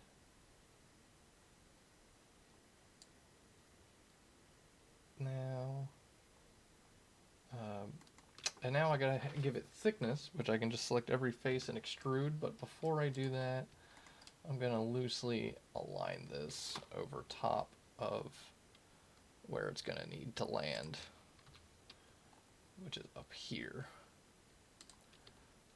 And I gotta do some shaping along the side, and all that will be easier to do before I give it thickness. So, let's bring my side ortho back, let's get rid of this, let's get this guy, and we're gonna start aligning our man here.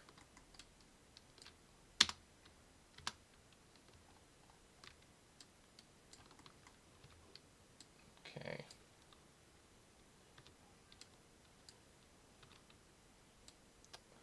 Let's get a good look. Let's roughly emulate this angle we have. Let's see, what are we working with?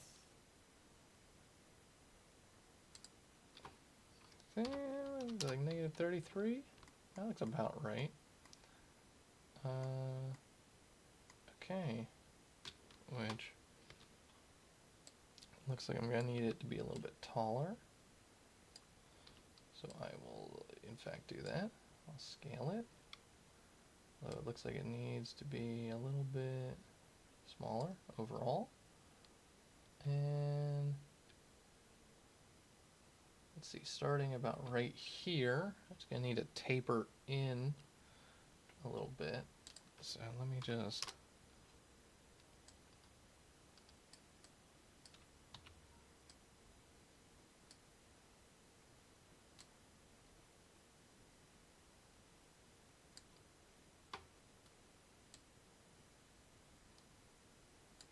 so let's do this and just, oh, actually,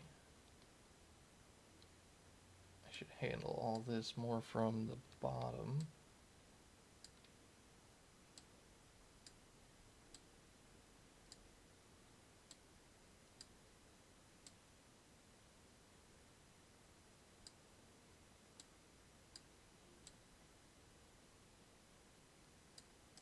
And let's see how that looks. Ooh. Negative 33. And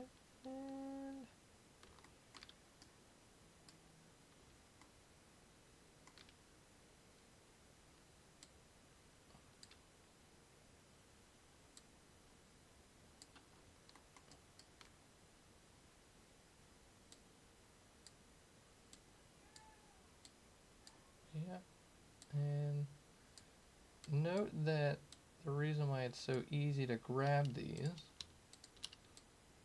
is because I have my axis orientation to object. Alright, and that looks pretty good. And now let's get my lasso selection and give me all these. And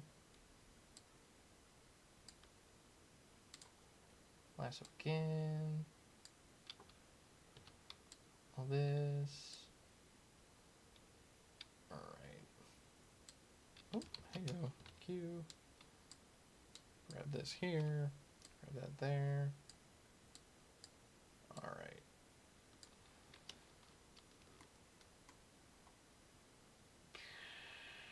All right, so with all that shaped, let's go back into our perspective view. I'll hide my reference for now, go back into shaded view, and let's generally try and match our thickness here. So I'll grab all that, extrude, and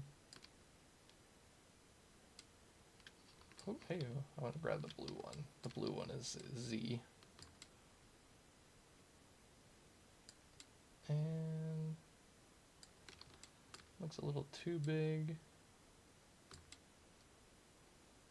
That might be a little too small.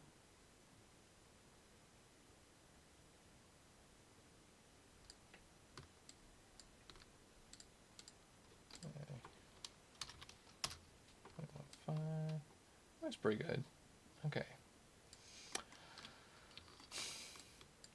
So now we need to connect this to here. So let's see.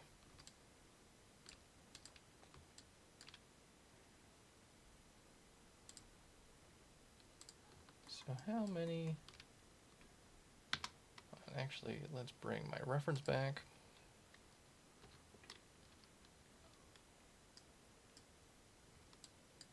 And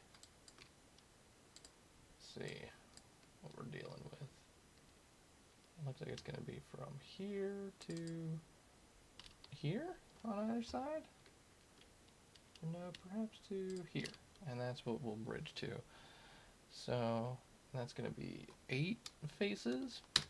So that means I need to split all of these faces on top here in 2.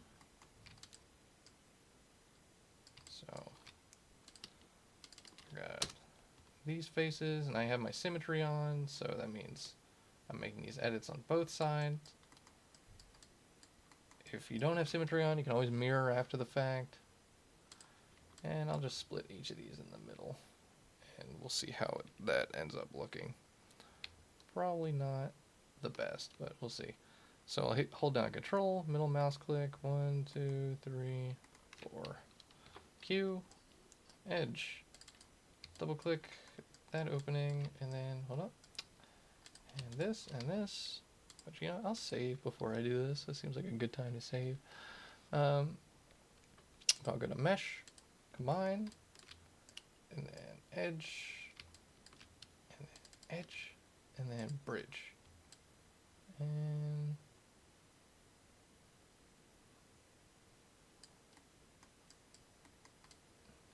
getting some twisting going on. So to mitigate that, I'm going to select this one and bridge. And then I'm going to select this guy and bridge. That way it can't get confused. And then I'm going to select all the edges again, but deselect these 4 edges and bridge. And what the problem is. How many edges is this? 16? Oh my.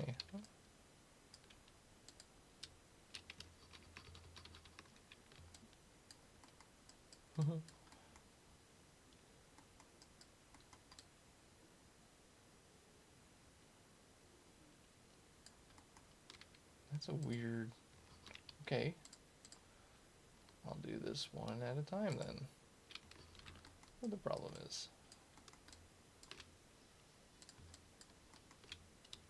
These ones to these ones to these ones. Bridge. Yes, very good. And then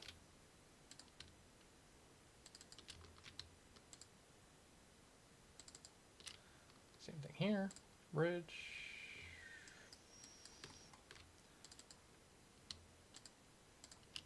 select these two, bridge, okay. And then same thing on this side, where I'll bridge that to that. Double click to select that opening. I don't want these side edges. Bridge. Double click to select this opening. Don't want these side edges. Bridge. Very good. Alright. Now we're all put together. And we have our whistle opening. And that's all fantastic. Now let's even give a little test as to how this is functioning. Let's bring our rod back.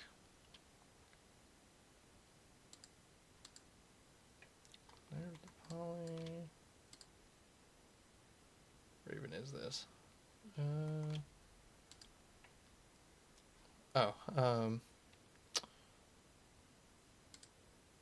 When I combine these, I didn't delete the history. There we go.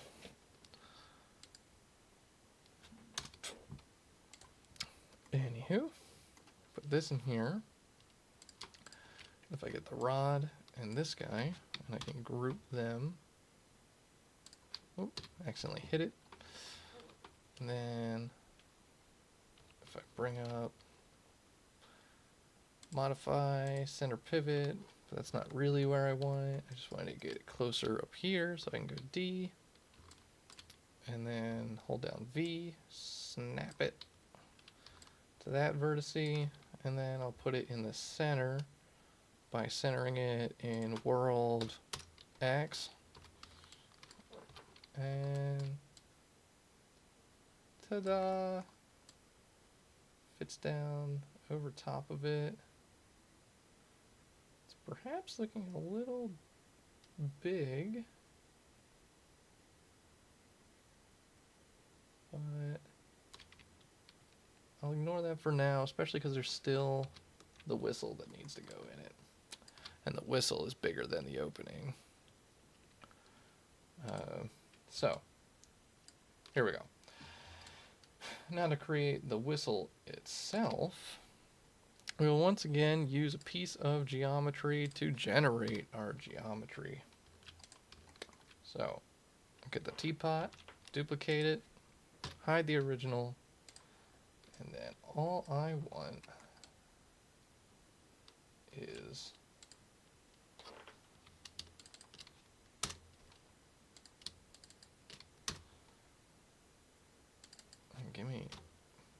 all I want is this. And I'm not going to need this edge in it. So I'll hit Control D. And alright, that's that. So now my whistle geometry is looking like this. So what I'm going to need is I'm going to basically grab this edge and make an extrusion outwards and then up, and then this edge I'm going to make an extrusion inwards and then shape it down. First I'll do it inwards and then down to get this slant, and then in, and then you'll see. So, like I said, this is a little, comes out from, just scale it all directions, and then I'll extrude, I'll say upwards, go to my tool settings, go to my component, and this one should be correct, and making it go like that, and that should be nice and even.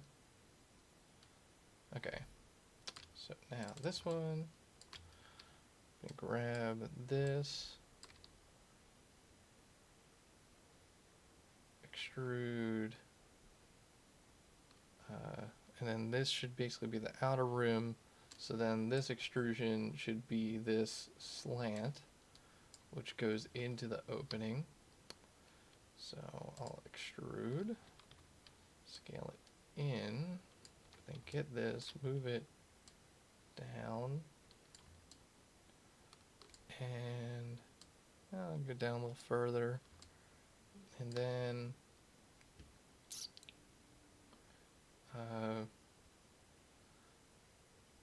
extrude again, bring it in, and then we're going to need the hole for extrude, and then bring it in and down, because this is going to be the slant for where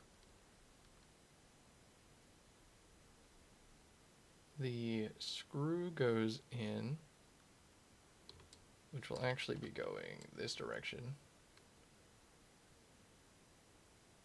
And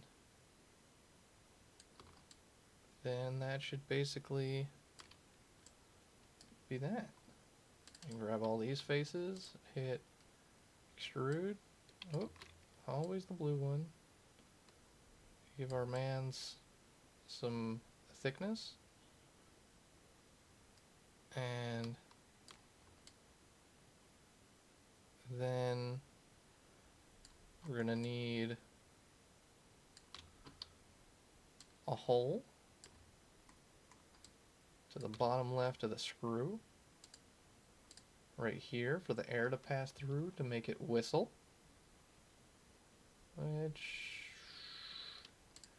you know, it looks like this edge loop could be a bit larger based off of our reference here. But okay, but yeah, basically I want to grab this guy, which, hold on, let me redo that because I want to make this as reasonably symmetrical as possible. And to make our hole on the inside and the outside, I'm going to grab the corresponding vertices, extrude, scale them in, circularize,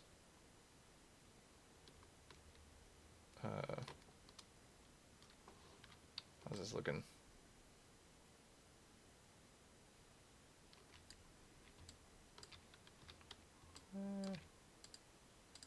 Component, let's space these back out to, oh, or actually that's not going to function.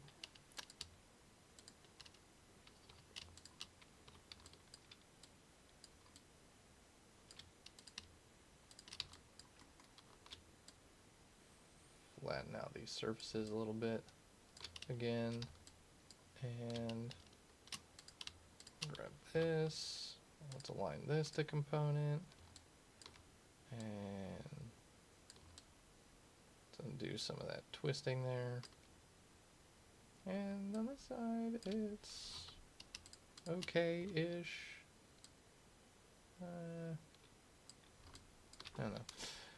Anyway, this is gonna have to be scaled in, or actually just move it a little bit so we don't have any overlapping edges. Delete both of them. Edge, select it, bridge, and we're looking good. And that's hole and all, and it's all lined up over our opening. Now let's fit it into the housing here. Which check out this little neat trick. It's not necessarily a trick per se, but it's fun. Since I have this group, I can put it over top of the whistle, which does look like I'm gonna need to reshape this a little bit. Perhaps what I'll do is a short, I'll redo that. Perhaps what I'll do is a short cheat, just for the sake of not taking a bunch of time to do this. Because this isn't really the proper way to do this, but I'll just, oh, what am I doing? I want to be in vertex selection mode. Silly me. And no, I definitely want to be in component, and I'll just slide this back like so. And that's definitely not the correct way to do this, but at least then I won't have any clipping, and things will look reasonably more correct. Okay. So yeah. So I got this group, which rotates from there, and I can put that over top of my whistle. And then this is my whistle geometry, so I will name it such. And then I'll put it in this group. And then, if I take this group and I rotate it back, it picked up my whistle. And isn't that fun? So much fun. Okay. So, yeah, now we have a whistle. And now, the last thing to do is to make that little piece of, like, tension metal that goes around the whistle, like so. Wraps around underneath the bar there, and then goes up and in, yeah, this, and then goes up and into there. So yeah, let's get that. So once again, using a piece to make a piece, I'll duplicate this rod, and then I say, I'll hide the original rod, and I'll make, let me turn symmetry back on. Well, first I'll leave symmetry off. I'll place an edge loop in the middle, holding control and middle mouse clicking with my multi-cut. Then I'll turn symmetry on. I'll place an edge loop. Oh, hey-oh. Play relative distance from edge. I'll place an edge loop here-ish. And then I'll go into face selection mode. Get all these faces, say forget about them. Then select both sides, forget about them. And then I'm not gonna want like these top faces. And I will also delete these ones. Okay. And now, with those deleted, I'm going to grab just these two edges. I'll hit extrude. And I'll bring them up. And then I'll hit extrude, and then it's right. Or actually, you know what? Before I do that, I'll just bring these guys all the way up, and then I'm gonna need this to go sort of like underneath the whistle, and then hit extrude, and I'll make it do that. Alright, so that feeds up and around and in. And now I'll make an edge loop roughly where it widens into a Y, which is roughly right here. And then it kind of becomes that Y at, actually like right here to right here. Put in 2 edge loops, go into vertex mode, select all these vertices, just scale it in this direction, like so that I mimic this shape where it comes out and then widens. And now I just got to give it thickness, so select it and select the whole thing in face selection mode, extrude, can bring these bad boys out like that. And now it has thickness going around. I'll bring our rod back, and now it fits right around that rod perfectly. And this is our whistle. So nice. Okay. So, now we're about done. And there's really just like one, well, there's a few steps left. Gotta make the lid. So, we're gonna make the lid much the same way that we made the teapot. So if I bring back, which I'm gonna save, if I bring back my reference, and I want my lid side orthograph, which I lined up to fit neatly into the inside there. And once again, I'm going to be using the Bezier curve tool to make a curve to all in one step capture my lid. Alright, so what I'm going to start with is I'm going to start with the inside of my can. I'm going to work my way down and around and up. Alright, so which also there's going to be a screw hole in the middle so that, you know, it can screw directly through the lid into the handle up there. So I'm gonna get this guy, then I can see that I can actually set my tangent options right there.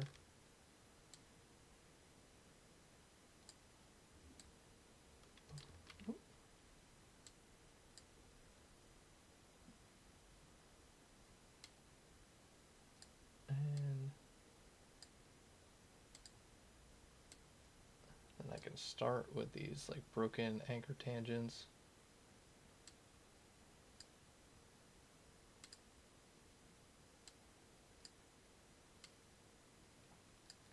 Okay.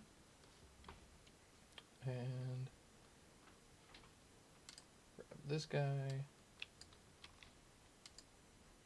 Go here.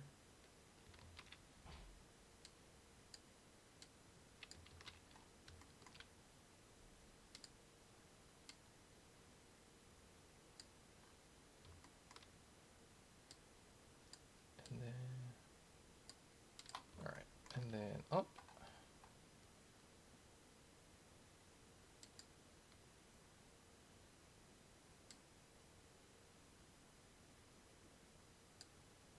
And around.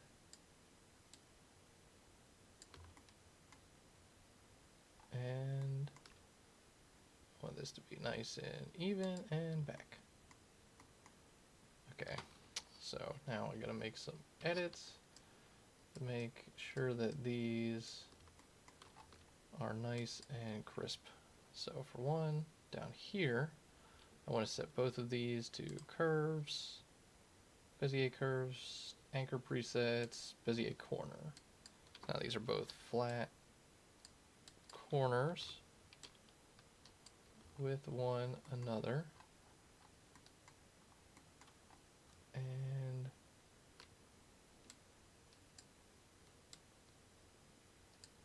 basically I'm going to do the same thing, top and bottom there.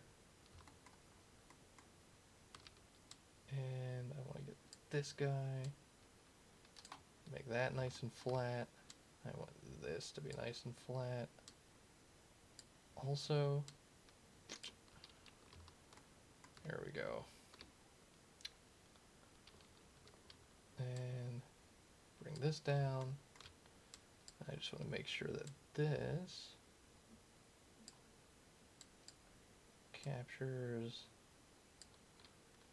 this curve really well, and that should function for giving us our lid and for giving me this, or not that, this hole in the center for the screw to go in.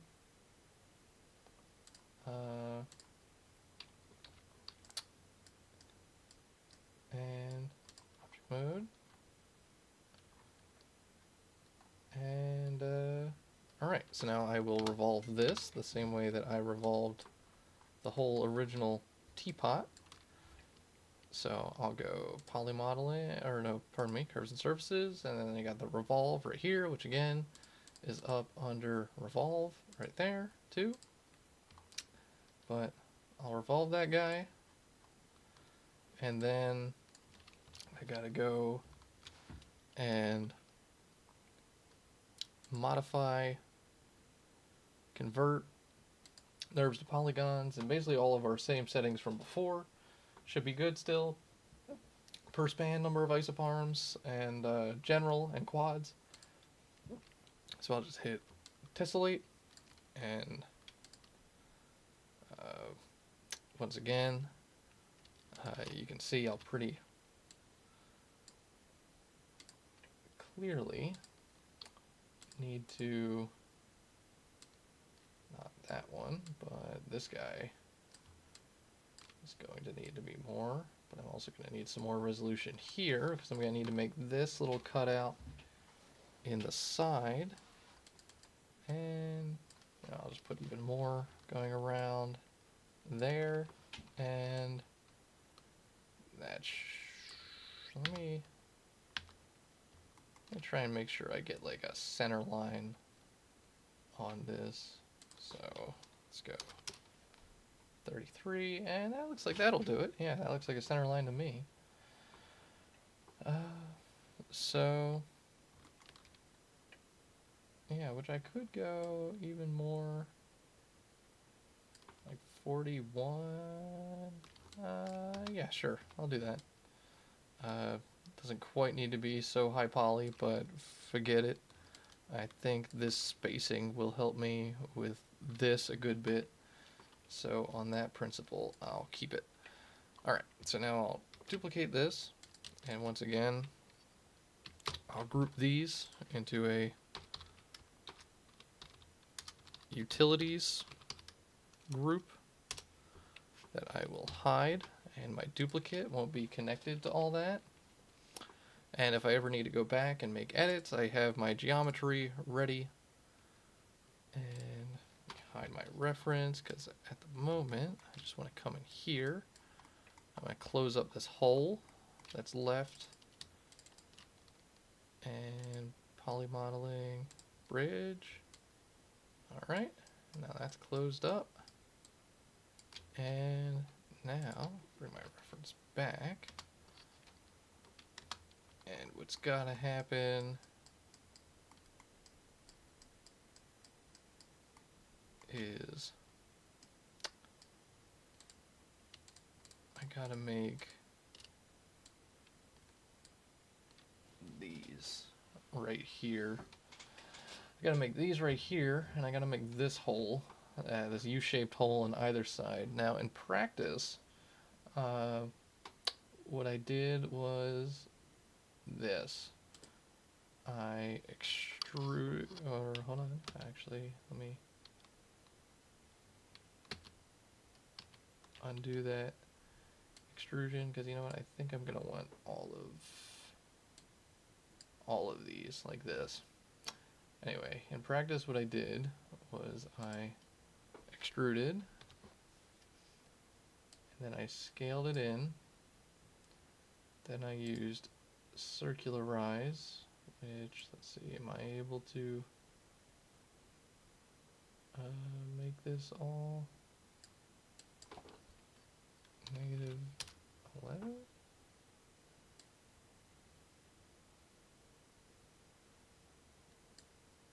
About -12, -11.5.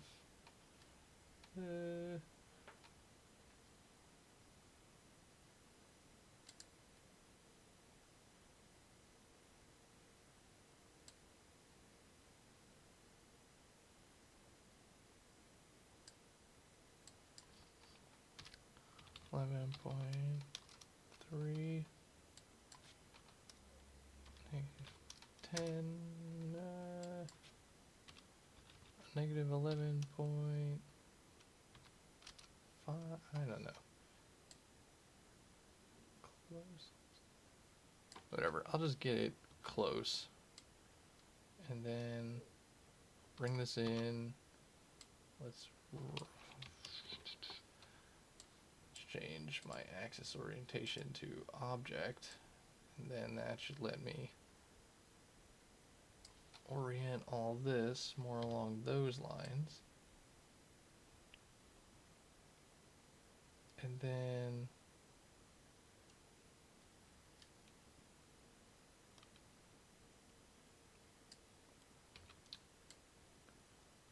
basically I can get this shape here, and I can center up this line again really easily with the scale tool.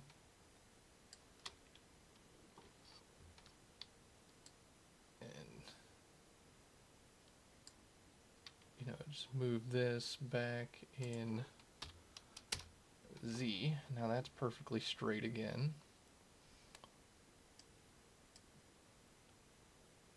And yeah, you know what, let me scale all of this up.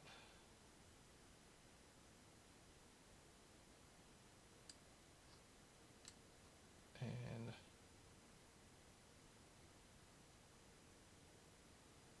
widen it. And then extrude again and scale it in.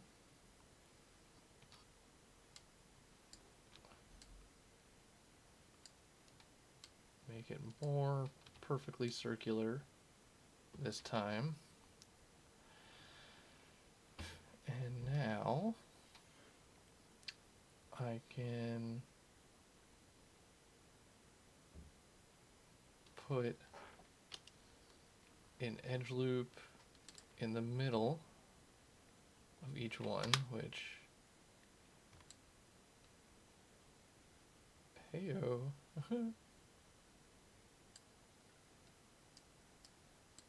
Which I don't know why it got scaled in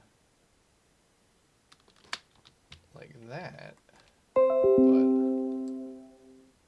I can bring this back out reasonably easily. So just scale, oh, pardon me, scale this in like so, and then once again, give me all of these faces.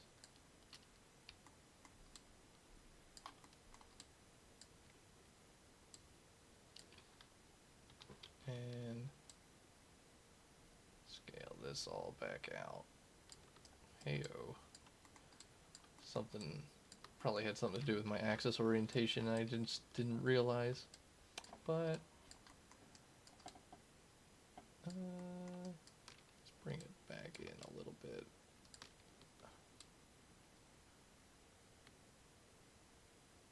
Okay, that'll function, whatever.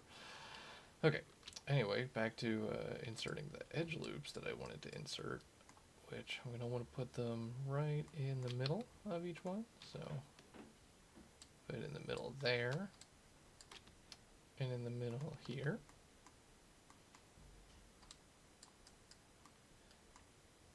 And I see these secretly weren't behaving this whole time. So what that means is just that I will mirror this, and that's no big deal at all. So face, get rid of that.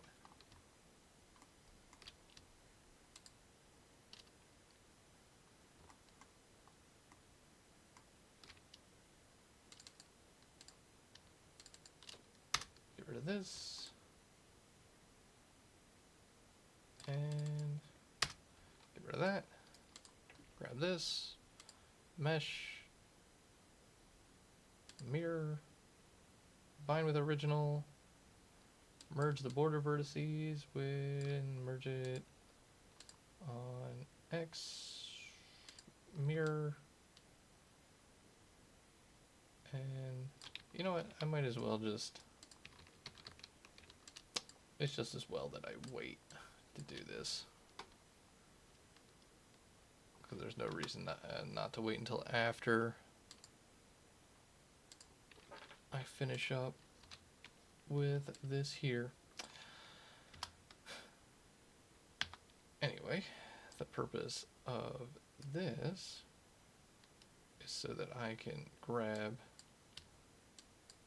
these vertices here, and what I can do is I can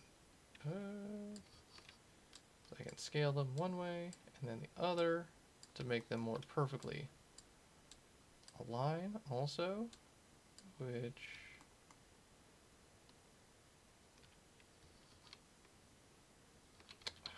I see I still didn't finish cutting my inner edge loop because I got distracted by all the stuff that was a mess. But now once again, vertex mode, scale all this stuff, align it in Z, that's all good to go. These, I can do one and the other, and then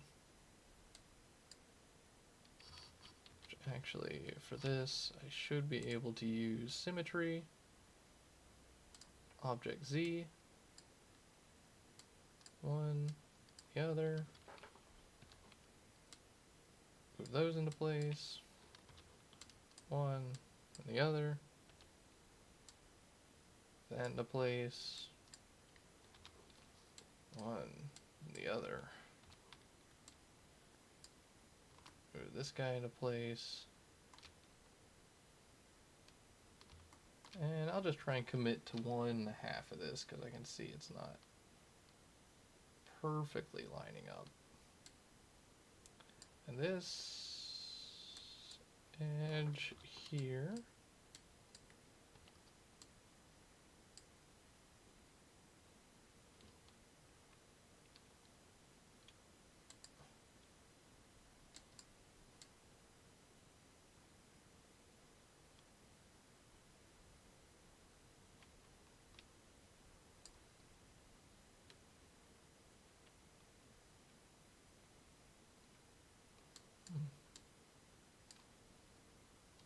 things are definitely screwy here.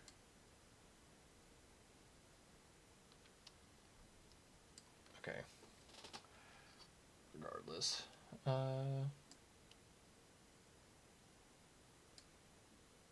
Give me all of these vertices, and I'm going to scale them in. And now that should pretty much leave me with my U. My little upside down U.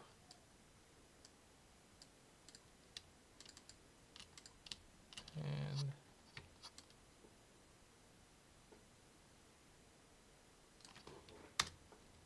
just cut that out of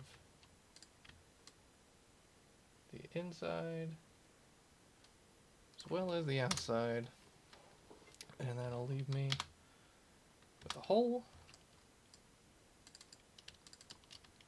that I can bridge. Now I have that U cut out. Now I can go up to mesh, mirror, and if I hide my reference, and I should be able to grab these faces and all my border vertices and merge, so that's good. And I got that U on either side, so that's all good. And now there's just one last part of the lid to do, which is this guy up top, which once again we can use our curves to capture his shape perfectly. So I'll go to my side view here,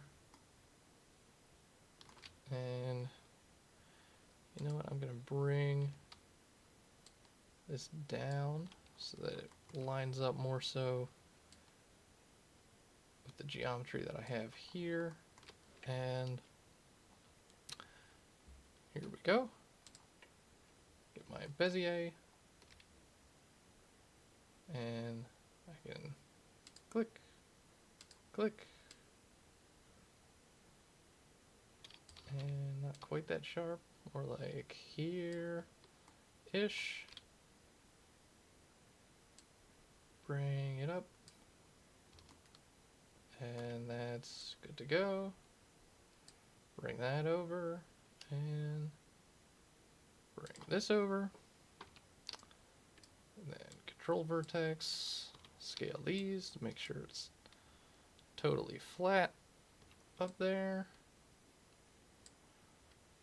Grab this guy, center that in Z, so we're not left with any weird holes. These guys I'll scale, and this guy actually going to need a hole once again for the screw. And in this case I can even, you know, line it up with my wireframe here, and here we go. Object mode, revolve,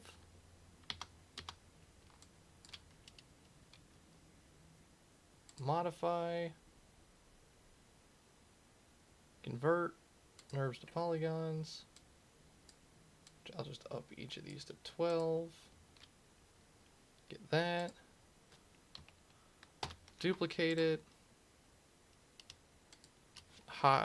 Group all this. And we'll do like lid, handle, utilities,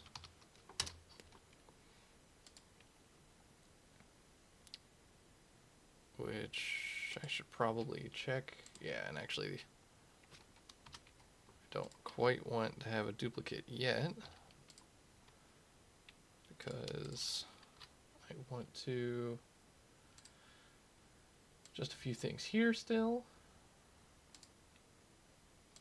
Go to my Nurbs tessellate, my general tessellation options. I don't want more there, I want more this way.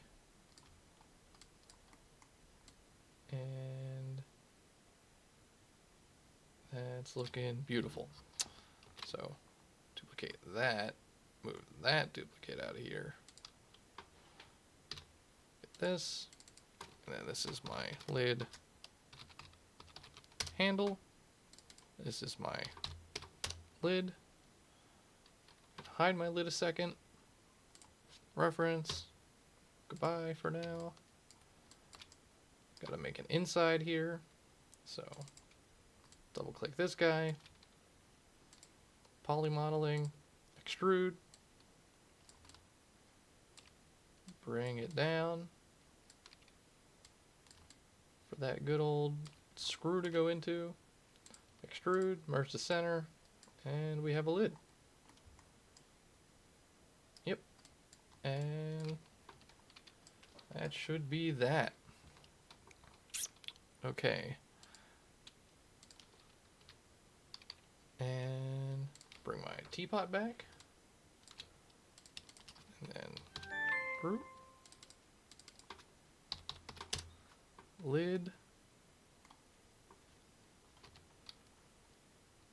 Modify center pivot on that group. And there's my lid syncing perfectly into my teapot, which is mainly from properly aligning my reference imagery.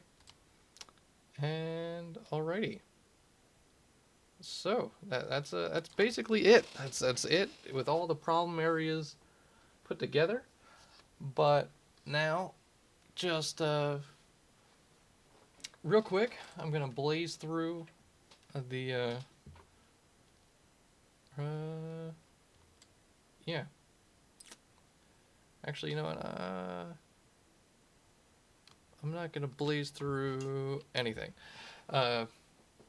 So that's it. All that's left to model is screws, which I have a separate tutorial for you that is modeling a screw with threading. The only thing that I'll make note of that I don't really go over in that tutorial is basically this. So I'll smooth this cube. I'll smooth it into a sphere.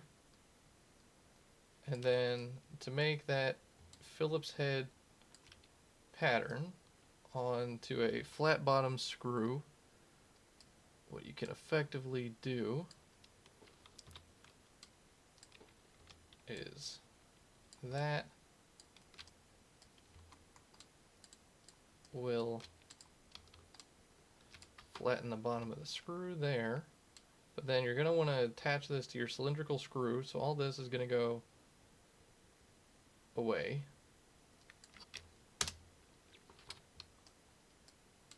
And then you would want to extrude your Phillips head plus sign. You would want to extrude that inwards, but then if you go to put your smoothing information into the sides of your head up here, you'll be feeding all these edges down into where you're going to want to because basically like rule of 3 edges, right? Where if you want to have smooth this and have those edges stay crisp, then you're going to need to have 3 edges to represent every hard edge. But all this information that you'd be feeding in to make sure that these edges stay hard on the plus sign, you're going to need to minimize that going down into the screw, which the way that you would do that, not minimize it, reduce it. The way that you would reduce it is you merge these edges here, so I could go merge to center. Then you'll notice there are 2 triangles, but I want to make this a quad. So I'll delete this edge, and then I'll double click each of these 2 edges, and then do Control Delete, and that will get rid of that geometry and allow me to keep my all quad topology and still insert that information into there for when I want to have it nice and smooth. And then And then once you have everything nice and reduced, like this, can of course be like circularized and put onto, if you're unhappy with how smooth it is to begin with anyway, this can be circularized and you can put this onto your cylindrical screw, which again, I go over modeling a screw with threading in a separate tutorial. But yeah, so all that's left would be to insert screws in everything where there are screw holes, but for the most part, yeah, that's it. Hope that was helpful. I know it was very long, but there's a lot of pieces here, and yeah, that's that though. Hope you have a nice evening, day, whatever you're having. Nice week, nice life. Hope it's nice. Nothing but nice. Goodbye. Professor Rotella is signing off.